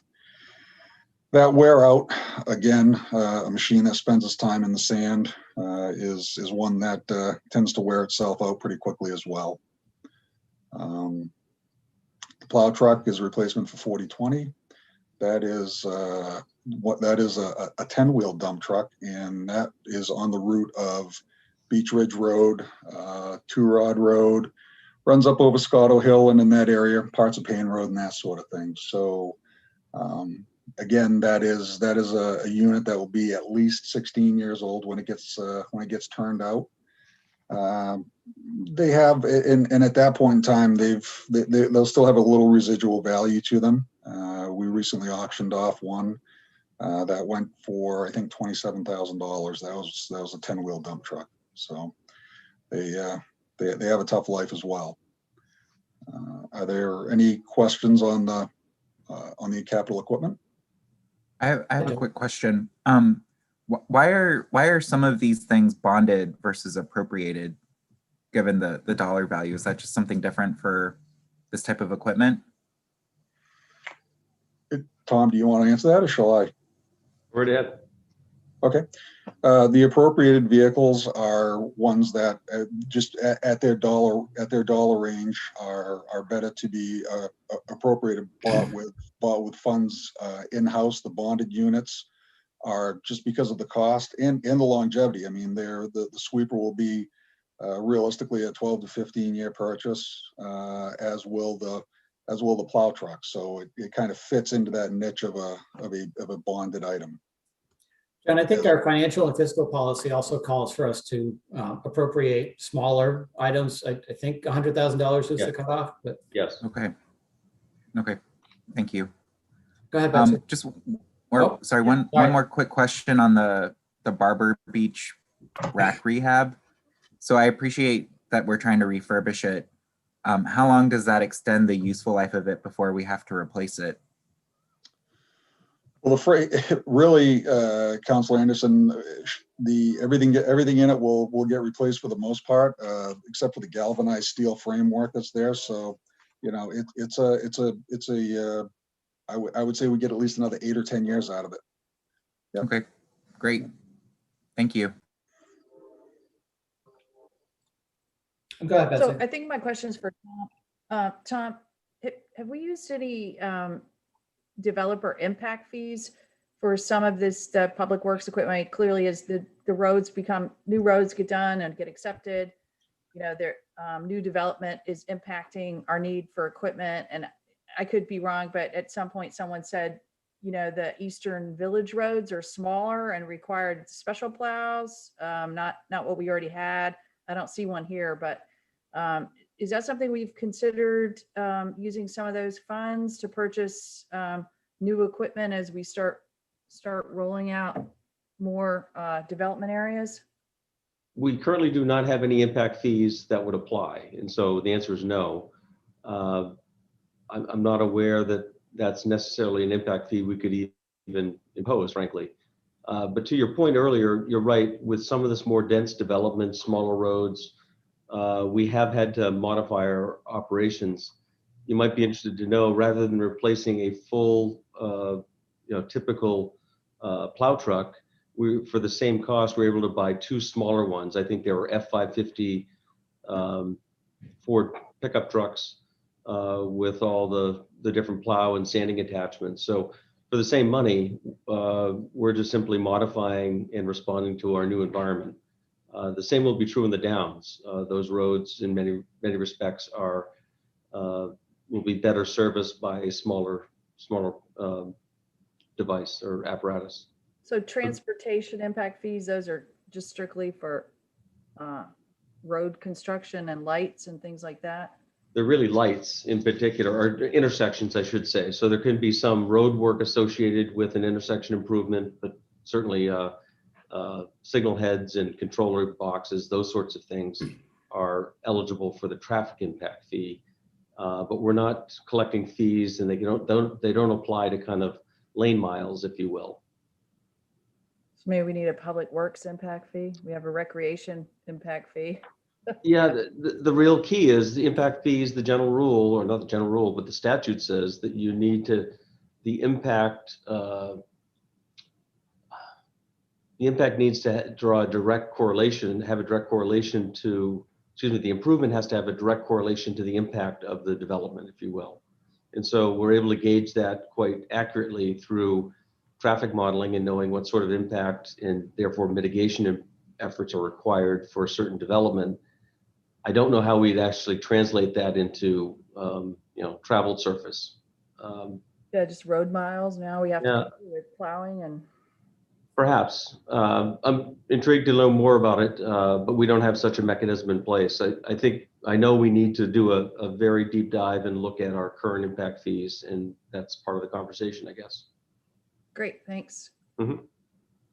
If I may, Tom's comment about the 2 F550s for the one truck, that additional truck allowed us to bring on another plow run that we've not added plow runs for at least the last 10 or 12 years. So that was one of the other benefits of doing that. And also with an F550, with that type of truck, you don't need a commercial license. So it makes our opportunity to find part-time help and that sort of thing a lot easier, because finding commercial drivers on a part-time basis, even in the winter now, is very difficult. So that was a huge help as well. But the flip side to that is that it also has, I do have concerns about level of service with the roads that we have picked up. It's just, and actually the more traffic on the road slows us down too. So level of service starts to become an issue for us as well, and a concern. So. Yeah. Right, all looks good. Ready to move to projects. Thank you. Well, you can see that I'm asking for for quite a bit. These are carryovers from last year as well. Some of them are. The mid-level paving, you folks see that every year, and that is goes up slightly every year, and that is an increaser for what we expect the paving prices to be. That number is arrived at by way of our pavement survey that we do. And within that pavement management survey, there's an index of 0 to 100, 100 being a perfect road, newly paved, 0 being completely gone. This number right here allows us, for the most part, to be in the 75 percentile range. So that's a number that we settled on to, that gives roads reasonable rideability and road surface and that sort of thing. So that's how we arrive at that number. Councilor Gleistein, to your point, it was interesting you were mentioning about about where the paving happens and that sort of thing. And I will tell you that our paving program is based on the pavement management survey, but then also it's based on the fact that we need to spend those funds. It's a difficulty sometimes because the broad turn roads certainly need to be paved and be in good shape. They are driven over by citizens and taxpayers, but there's also a lot of people from out of town that are not paying taxes that are running on those roads. Mhm. We know that the folks that are paying the taxes and so forth live in neighborhoods. So there's an art and a science to it, and we also try to work in different areas. We might be in the Pleasant Hill neighborhoods one summer. The next year we might be up back doing Glendale and those sorts of things. So there's a little bit of an art and a science to it, but we try to be as equitable as possible and that sort of thing. But it is a consideration and something that we're very well aware of. So Yeah, that's great. So Gorham Road is a carryover from last year. That is phase 2. That essentially goes from Maple Avenue to, I'll say the river, but it's actually Ridgeway Road. And that road and that project will again be sidewalks, road surface drainage, and just better alignment of the road. So that's a fairly substantial project, and it would be good to get that approved this year so that we can bid it and be ready to go in the spring before July of next year if possible.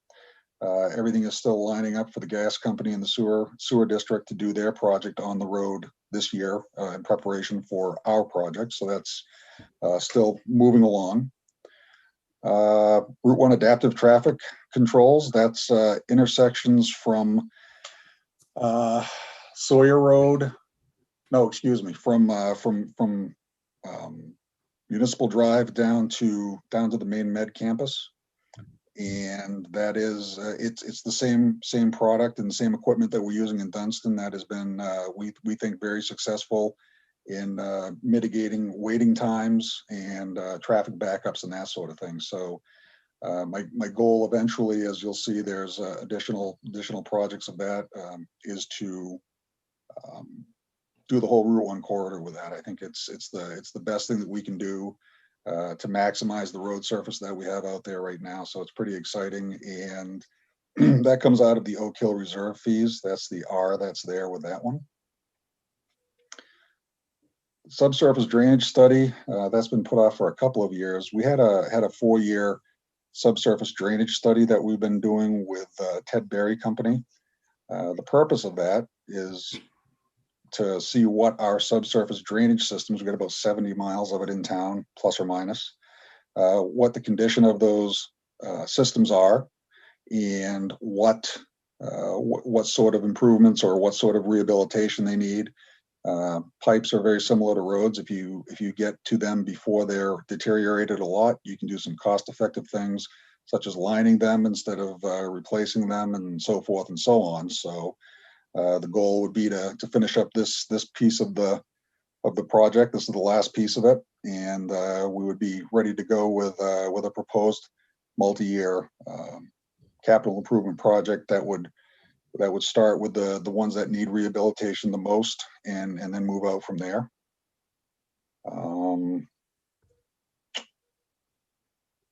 And let's see, Spurwink Road.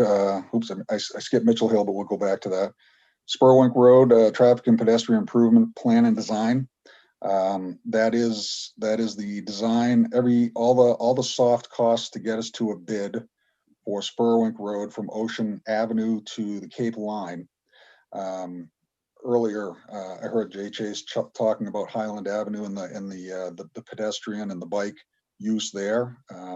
This is part of that loop. The big loop is from Cape Elizabeth, Spurwink Road, and up Black Point Road and down around Highland. And Spurwink Road has no shoulders, has bad alignment, poor drainage, and that sort of thing. And this was identified in a transportation study that was put together had town people, traffic folks, businesses, and so forth at the table for this. And it was, I think, 2012 or 15 that one was identified. And so, it would also qualify for the Municipal Partnership Initiative program with the DOT that we've taken advantage of to the tune of about $3 million worth of benefit over the years so far. So that would be something that I think would be a really good project and a real big safety enhancement for cyclists and motorists both. So that's one that I'm pretty excited about. Mitchell Hill Road. If you've not driven over that recently, it's certainly worth a trip over. There's a couple of good size developments there that are using that road. It's a road that's been used now for many years. It gets a lot of traffic at commuter time down around the Holmes Road area and that sort of thing. That's going to be a challenging project because it's got a 40-foot wide road right of way rather, and it has some alignment issues and certainly some pretty serious drainage issues too. So that's another one where that $135,000 takes us from design to public meetings to all the soft cost bid specs and so forth to get us to the bid process. And so if those funds were approved this year, the following year in 23, you would probably see, most likely not both of those, but one of those come to you for funding for construction and that sort of thing. And then I guess the two more things. The CC, the closed circuit TV upgrade that you see there for $30,000. Right now, currently at Public Works, we have a camera system, surveillance camera system around the building that is it's analog, and so the photo quality is really bad. It doesn't really allow us to get too much in the way of face recognition or license plates or any of that sort of thing. And we now have the fueling station over there. At any point in time, there could be a couple $1 million worth of equipment in the backyard. We've been quite fortunate with Eastern Trail close to us that all we've had is some minor vandalism over the years and that sort of thing. But I think I would feel more comfortable knowing that we have the ability to see who has been there rather than just rely on our luck to keep going in that direction. So that's the $30,000 there. And then the ortho imagery, that was kind of a last minute ad. And the reason that was, we go through we have a multi-year contract, a lot of the coastal states actually throughout the whole state with the main GIS board. And this is the last year of the flights that they've contracted with a vendor. And once this is gone, it's looking like they're probably not going to go back out and do this again. So it's been 6 years at least since we've done our last flyover. And I think we can all agree there's been a little bit of change in Scarborough in the last 5 or 6 years. So we really want to take advantage of this flyover. $36,000 is not an insignificant amount of money. However, it's about half of what we would pay if we had to go it on our own. So we really need to, in my opinion, take advantage of that opportunity. And that will happen next spring before the trees start to leaf out and that sort of thing. So that's why the timing on that one is fairly critical. Thank you for this, Mike. Yeah. A lot of detail there. I feel like we've edited it pretty well when we had you in for our department review as well. Do you guys have any other questions for Public Works? Yeah, go ahead. I just have one question about the subsurface drainage study. I don't think that one was included as one of the items in the CIP reserve fund, but does this one qualify based on how we've defined it? Because it sounds like it's a study that will be bonded based on the results of that study in the future. I don't have the same degree of confidence that this will necessarily translate into a tangible capital asset or capital project. So yes, I think it would qualify. I don't expect, though, we'd be in a position of reimbursing at least anytime soon. Okay. This is about assessing the condition. Yeah. If we see a failed condition, we'll have a project. But whereas the other ones very likely will lead to an actual capital project sooner than later of one sort or another. Okay, thanks for that. Yep. And then just looking to next year, can you just talk a little bit, Mike, just given the price tag, about the Pine Point Area Improvement Project? Yeah, that's the project we've tried to get funding for through PACS a couple of years ago. We actually went through a process with the folks down there, had multiple meetings at the fire station, and essentially what that is, Councilor Anderson, is we would like to address the weird intersection, I'll call it, at the intersection of Pine Point and East Grand. And then also the road surface and sidewalk and everything going to the old Orchard Beach line. It's in bad condition, but there's also a large drainage component to that as well. It's a state numbered route. So, I mean, I think there's also an opportunity for some funding from the state for that as well, but it's not going to be an insignificant project because, there's not only East Grand, but all the side streets off of that, and then some of the streets going back towards the co-op and those places. It's a large project with a lot of complication to it. So it's the $2.5 million is definitely a real number as far as we can tell from our engineers. Councilor Anderson, really at my urging, we had spent some significant money looking at this area. I encourage Mike to kind of switch things up and look at the Gorham Road corridor, just given its importance, year-round importance for our community and just the commuting traffic. That's not to say that this project in Pine Point isn't important. And so it remains to be seen whether we can actually do two significant reconstruction projects at the same time. But we didn't want that to drop off the table. We've made significant investment. The problem still exists.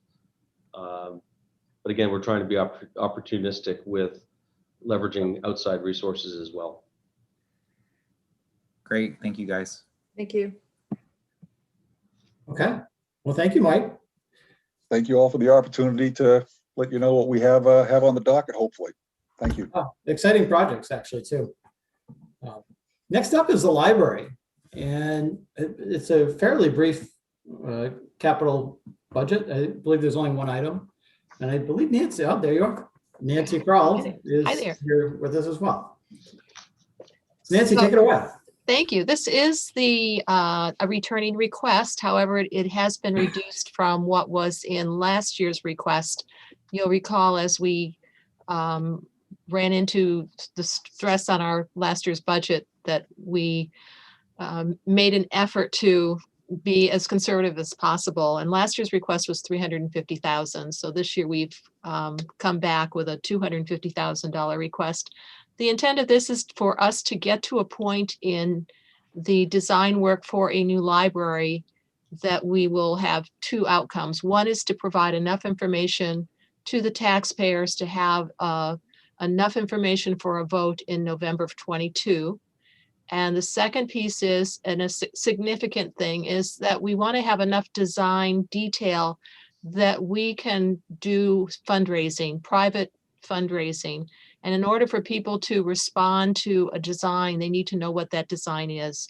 So we need to have not only the pretty picture of the outside of the building, but we need to have some understanding of the service spaces inside and not exactly what they look like. We don't need paint colors, for example, but we need to be able to tell people that their particular service interest has been addressed so that we can encourage them or entice them to make a contribution toward that space.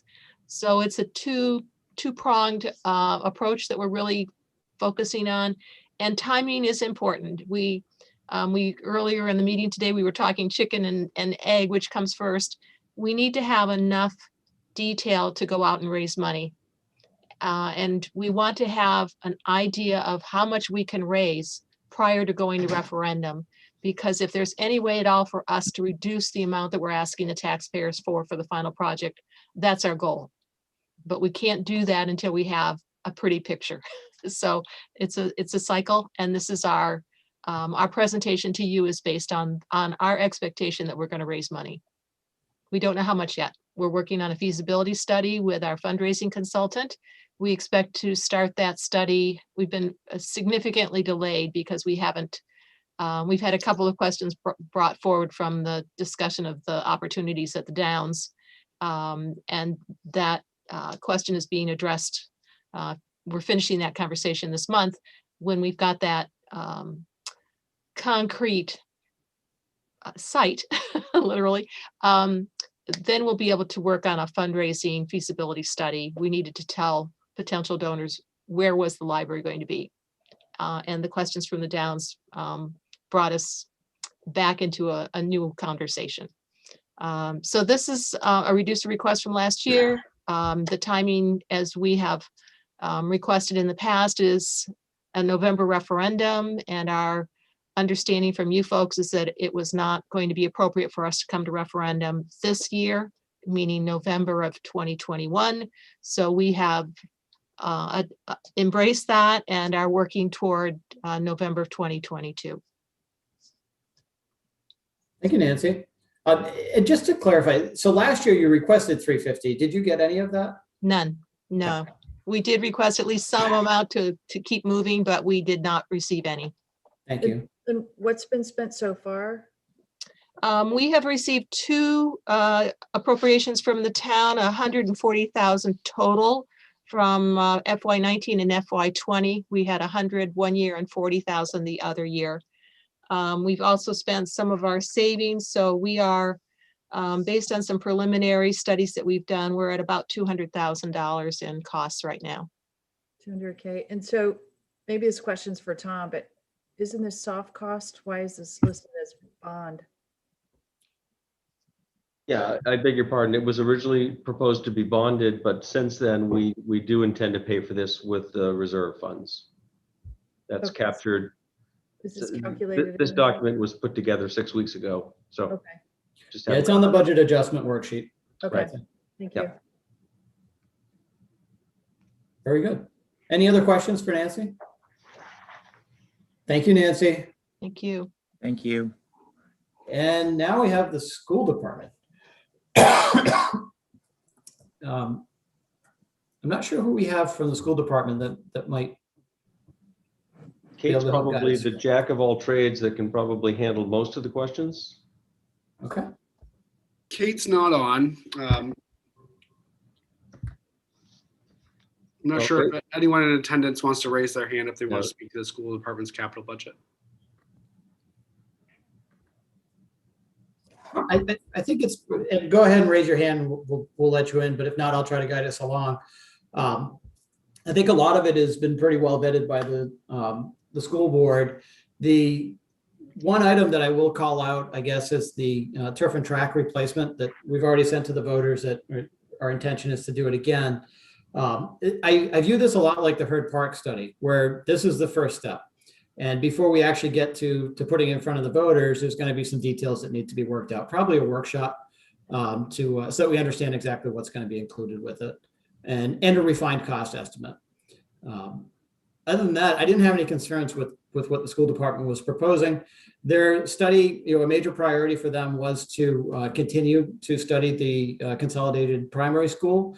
And that is allowed for in here. They have shifted the funding source to be, I believe, impact fees. So I think that's one of the few changes that that has been made through the process here. Any concerns from either Betsy or John on the school department's SIP? So I know that on the bus replacement or is that just the regular replacement cycle as normal? Because I know last year there was concern about not having enough drivers and not actually having all the buses on the road and things like that, but they can, and was there less wear and tear over the last half of 2020 and 2021 on the buses to extend the life of any of the buses, or? Yeah, I can speak to that. I think at some level, their proposal is to buy 3 per year. That's their equipment replacement schedule given their fleet. I don't believe that happened in the current year.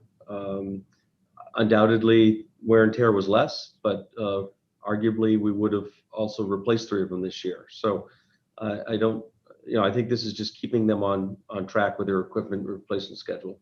So this is the typical purchase of three buses. So the furnishings replace and renew, maybe no one can speak to that. I mean, does that come down to things like desks and things that it really shouldn't be bonded? I mean, I was, thinking, as Mike said, we bond things with a longer life and more value. That one, would anybody know why that got pushed to a bond? If it's blackboards and no, there's no blackboards anymore, whiteboards and. Yeah, their narrative description does talk about typical furnishings, desk, chairs, tables, shelving. They estimate useful life in 15 to 20 year range for those items. So that's all I can tell you. I don't have any more than what they put in their budget book. Okay. I guess we're staying with athletic equipment, but that one's not bonded, so.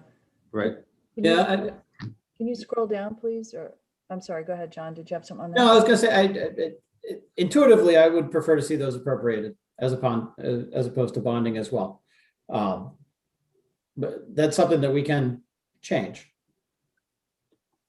I guess I'm curious too about the K2 tech refresh. I know we were fortunate enough to use a lot of COVID funds for technology.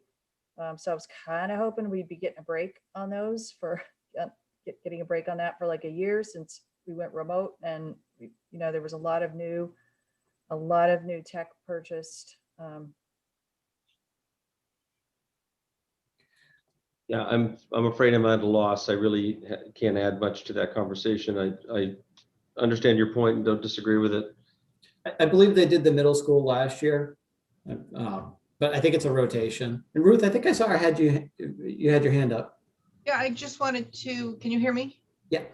Yeah, okay. I just wanted to remind folks that as part of the overall adjustments, the school has cut about 279,000 out of their capital budget. I just don't really have the information right now to say what that entails, but so, these numbers here were as proposed, so it's actually a little bit less.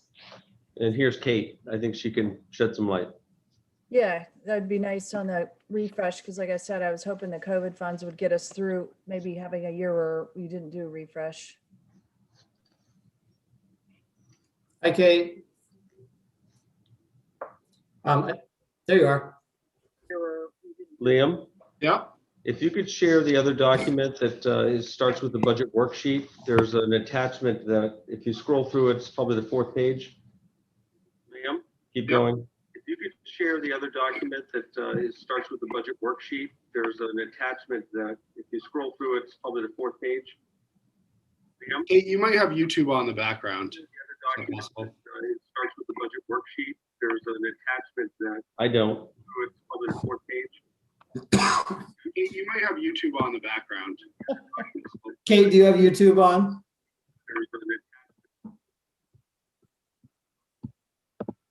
I am very sorry, guys. I thought I had shut it down and I did not click it hard enough. So I am the one making that racket. I beg your pardon. So No problem. scroll one more page if you would, please. That blue box right there. Okay. So I was, unfortunately, I was getting between YouTube and Zoom. So I think I may have missed a question, but I did hear. So first of all, hi guys, I've been watching. I just was on the wrong platform here. And I know Sarah and Leanne have also been watching, but I'm not sure if they made their way over. So I heard the question about the movable equipment. And Tom, I think, read through what that was, and that's exactly right. It's chairs, desks, furnishings for classrooms. And that has a useful life of, depending on what the item is, somewhere between 10 and 30 years. And we have it on a regular replacement cycle in much the same way that we do with, vehicles and other types of equipment. And then I also heard a question about the tech refresh at K2. And Betsy, you're absolutely correct. We have purchased an enormous pile of tech devices with CARES Act money this past year. And the remaining piece here is an infrastructure replacement piece at the K2 schools for projectors whose life is coming to an end. And the technology is actually sort of coming to an end as well. So typically a tech refresh for each phase would be about $500,000. So in a sense, we're saving some money. It's still an expenditure, but it's certainly not what we would be seeing in a normal year. And I think I might have missed something else. I think that was it. There was a question about the buses, but Tom answered that. So Right, yeah, buses, we try to do 3 per year. Right. We have 30, so it's a 10-year lifespan for a bus. And last year we did 2, so we're kind of a little bit behind. We did cut back last year, knowing that we weren't driving for a couple of months and that we were going to have slightly less driving this year. But we did want to get back up to the normal 3 just to keep things on target. And we've shared this page. I wonder if you could speak to it. Ruth made mention that cuts have been proposed on the school capital side, and this is a listing of what those are. Let me pull that up on my side here because that is so teensy and my eyes are not the best, but I think I can get there from here. How's that? Oh, I don't know, man. Okay, keep going. It's like a vision test, and my new glasses aren't in yet. So, yeah. So I can walk you through the changes that we've made if you're okay on what's actually in there. The first two changes are based on changes in anticipated pricing. We are still getting a new dump truck, but because the sander, which is that sort of box that goes on the back of a vehicle to drop sand when it's plowing. The sander was rusted out, and so we actually replaced that with some operating funds this year out of necessity because it was basically falling apart, even though we didn't have the funding for the truck. The truck was in the budget in FY21, but did not pass through the budget process. And then the other piece is that we don't need a plow for that vehicle because we've been doing without it. And we've been managing to work with the other vehicles that we have with plows. And so we just decided to opt not to have one on that new vehicle. Athletics equipment, we have some new quotes, not a big change, but we booked a lot of little changes that came into us between first and second reading, as we generally do. Another small updated quote is on the roof restoration at Blue Point, so I'm skipping over one there. And then there are actually 4 items that we are taking out of and deferring from our budget proposal for FY22.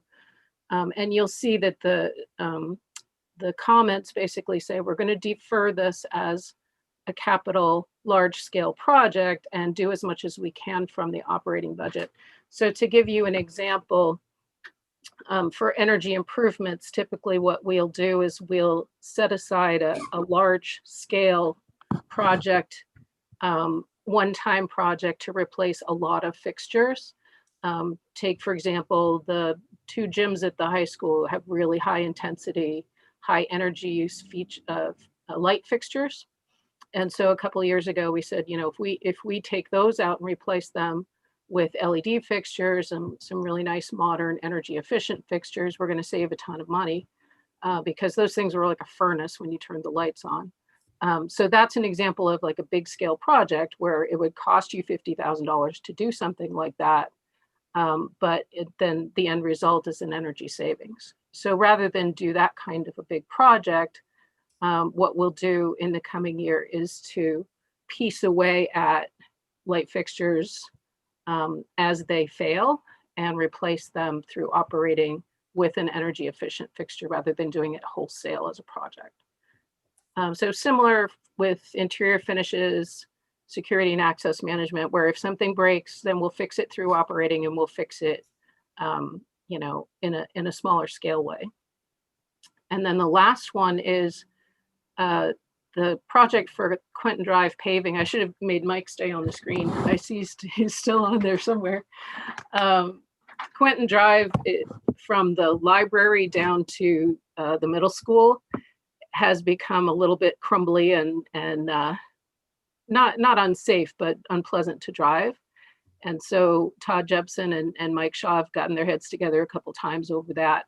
And so our hope was to just do a full repaving on that strip from the library down to the middle school. And so the decision was to defer that for another year and to just do some repairs. And I believe we retained $20,000 to fix a particularly egregious speed bump thing that is catching people up, and a couple of areas where it's deteriorating on the sides.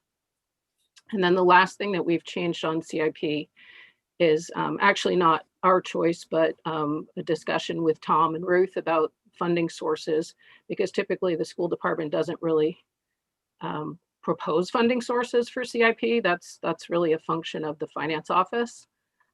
But in this case, when we were proposing the long range planning funds, that became an example of something that could be funded from the reserves, school impact fee reserves, and was a good use of those funds.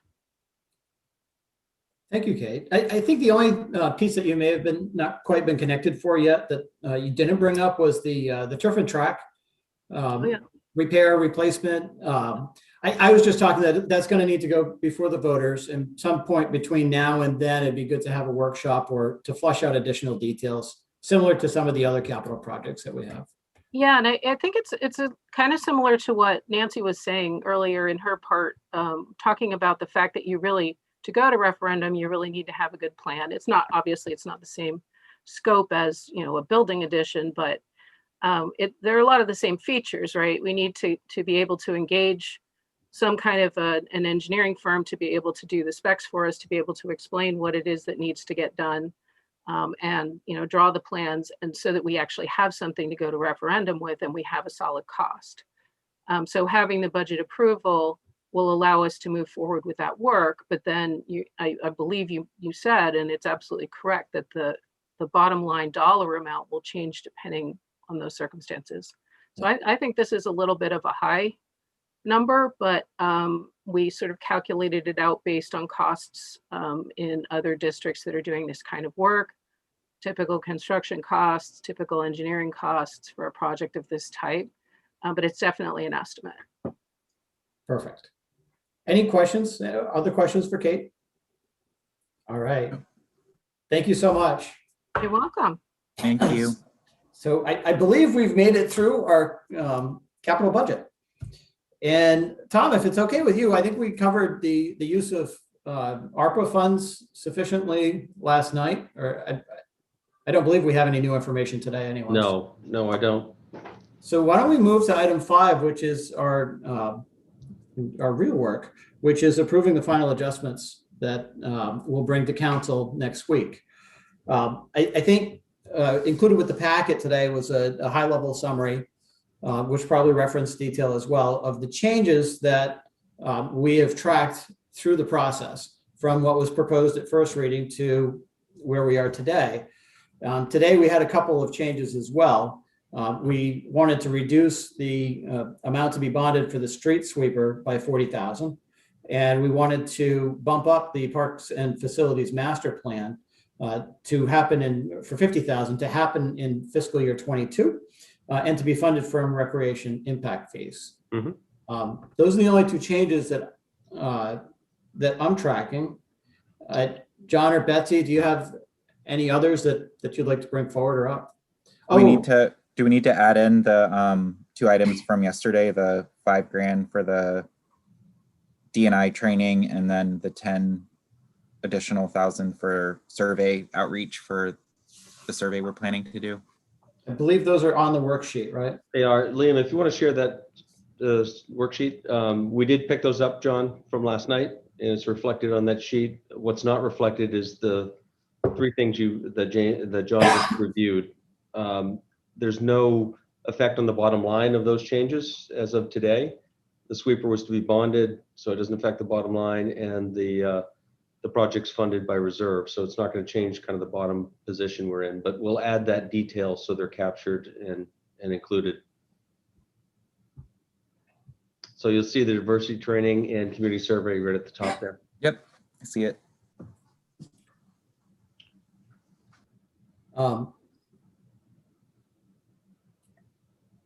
We've spent a lot of time together kind of going over it. So I don't know, is everybody comfortable at this point moving it? I'll accept the motion. Somebody has to move. What do I need to say? I move that we accept the FY22 budget adjustments supporting document as it's currently stated for approval. Sure, that'll work. Second. Any discussion? The only budget document as amended today, which will allow those things that we had separate action items for to be included. And I think we've accomplished our goal, or the town council goal, and this will get us below 3%, hopefully well below 3% mill rate impact. So I'm in support of it. Any other discussion? Okay, Colette. I just want to add a thank you to Tom and Liam and Ruth and team for putting this together. I think this has been excellent. So I really appreciate the detail and everything that's in here. I think it'll be helpful as this kind of moves forward. Tom, maybe for Allison to take a communications view on it to figure out how do we chunk this in a way that's digestible for folks. Yeah, part of the communication plan has 2 or 3 more spots between now and the validation vote. So yes, we'll be highlighting the changes here.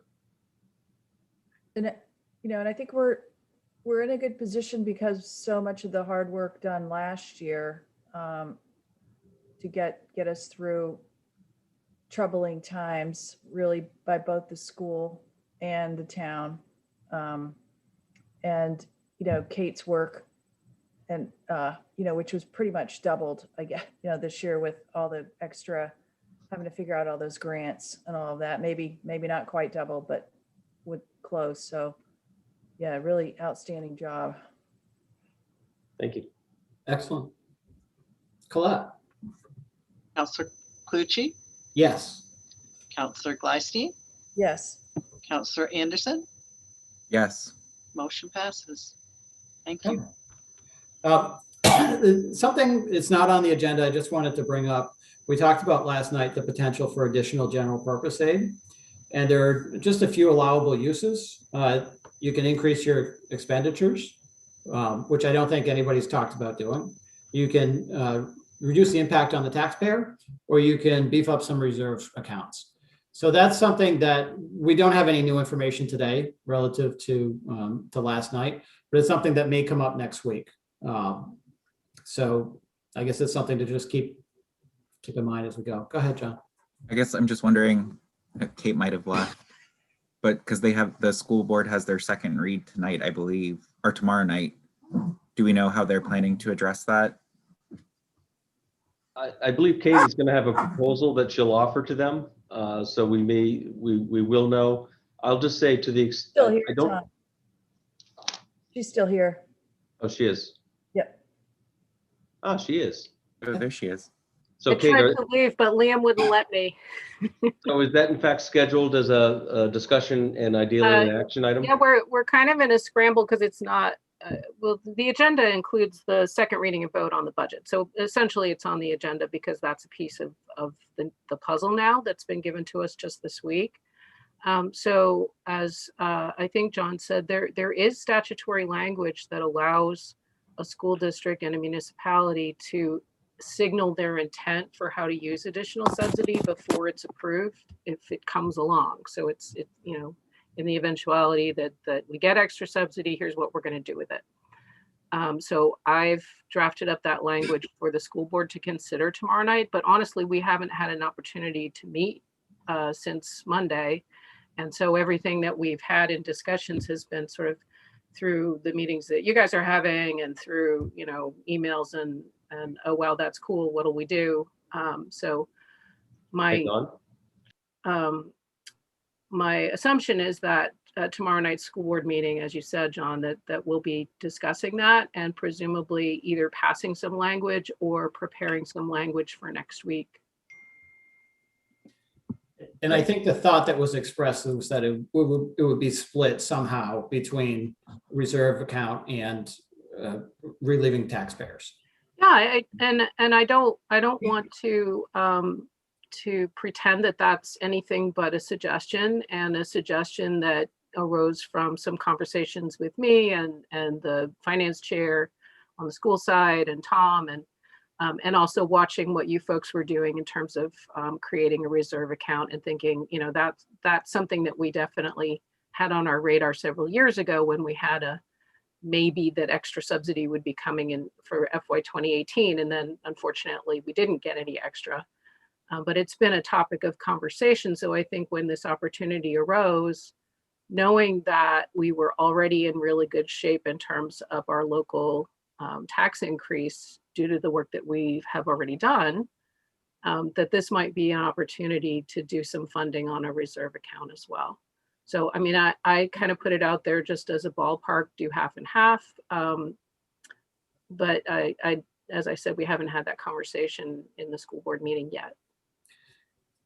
So I wanted to bring it up today. I guess I'll take the pulse of the committee. We can help to encourage one way or another, if you feel strongly, how those funds should be used, or we can wait until next week when we approve second reading. Go ahead, Betsy.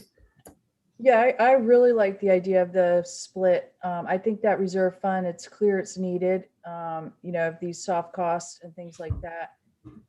I do think, you know, there are still lots of people impacted. You know, we're doing well on the mill rate, but, you know, there are still a lot of people who had significant tax increase with the reval. And if you look at where that came, it was in in the properties that were worth less than the properties that were worth more. So I think that would be, you know, just a great use of it, a split, some for the future and some for this year. So I really appreciate that suggestion. Yeah, I would just add, I appreciate that suggestion as well, but totally understand that this needs to be brought forward to the school board probably first tomorrow for discussion. So interested to see where the discussion ultimately lands and what your guys' recommendation is. Yeah, John, I think you're right. I don't think there's any harm in you're not overstepping by at least your 3 of 7 counselors indicating a preference. The school board will do what it will, and then the council consider both your recommendation and the BOE's input. So in any event, this ought to be an amendment in your budget order next Wednesday to be very clear of those intentions. So I just want to be clear that I don't think you're overstepping your bounds. I think we would prefer if the order was different, but given the fact that it isn't, I think you could signal your preference without any harm. Yeah, I think I'm aligned with you two. I would support a split. My preference would probably go more towards more in the reserve account because of the position we're in this year. Wouldn't it be great to buy some buses with the reserve funds next year? That having been said, I'd be interested to hear the school board's thoughts on it before making a final decision. If somebody wants to move to make a recommendation to the council, but we can do it that way as well. I think we can take it up after they have their conversation. I think we were kind of expressing a general consensus that Kate could pass on, that the split idea is something that sounds quite feasible. It sounds like you've talked to at least one BOE member, the chair of finance. So we'd certainly, at least I'm certainly very supportive of that. We can make it a formal motion if you want, but I'm okay not to as well. Okay. I'm comfortable with that. John, are you? Yeah, I'm comfortable with that. Great. I'm glad you came back on, Kate. Thank you for allowing me in, and I will definitely be the messenger for that. I know we've got more people watching as well on YouTube, so we'll carry on and keep you guys in the loop. Thank you. Excellent. Go ahead, John. Yeah, John, just similar conversation, since we breezed past the federal funds, but for those who are watching this that didn't watch the workshop last night, I feel like there was generally consensus that we don't want to rush decisions around the federal funds right now in terms of impacting this budget or what we're going to put forward next week. So I don't know if we just need to kind of discuss that one more time for those who are watching this meeting to make sure that they're aware of, we've kind of decided, I think, not decided, but agreed through consensus yesterday in the workshop that, whatever we're getting federally, we're not going to be applying directly to the budget we're going to be approving next week. I think that's a fair statement. On the municipal side, anyways, with the 2 million that we could receive over the next couple of years, none of them have been applied to this budget, which means we may have a nice surprise in the future. We're not surprised, but the money hasn't been spent yet. But John C., did we need to have a similar conversation on the in any other additional revenue? We thought we were gonna. We've already talked about the excise tax. Was there any other state revenue we were looking at might be going up and splitting that between something, or tax relief was? So are we all done with that revenue? For the most part, we've spent or we've budgeted for the increase in municipal revenue sharing. Okay, we have. All right. We have. So yeah, I don't think there are. So I think that already is basically going for tax relief because. Yes, that's the effect of it, Betsy. Yeah. Yep. Okay. Exactly. So the way this will work, I believe Council Chair will recognize Mr. Clucci as Finance Chair as the first matter after the motion of the budget order is moved. And typically you would offer an omnibus set of adjustments kind of all at once. We'll provide sufficient detail to support this worksheet, but it will come forward largely in the same form. And we'll actually prepare the amendment language for you, John, if you want to offer it. And typically the council will take that up first, ideally pass it. So you get to a certain point, and then further amendments are certainly allowed beyond that.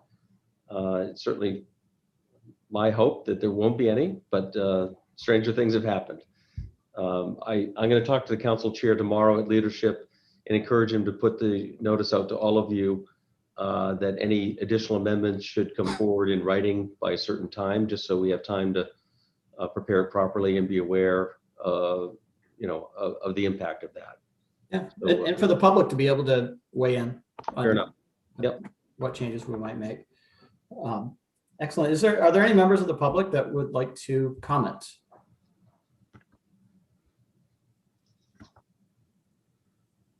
I'm not seeing any hands raised. So that brings us to the end of the meeting. We're 22 minutes before our town council meeting. Do we have a motion to adjourn? So moved. Second. Colette? Counselor Clucci, Yes. Counselor Glystein, Yes. Counselor Anderson, Yes. so moved. Thank you, guys. I'm gonna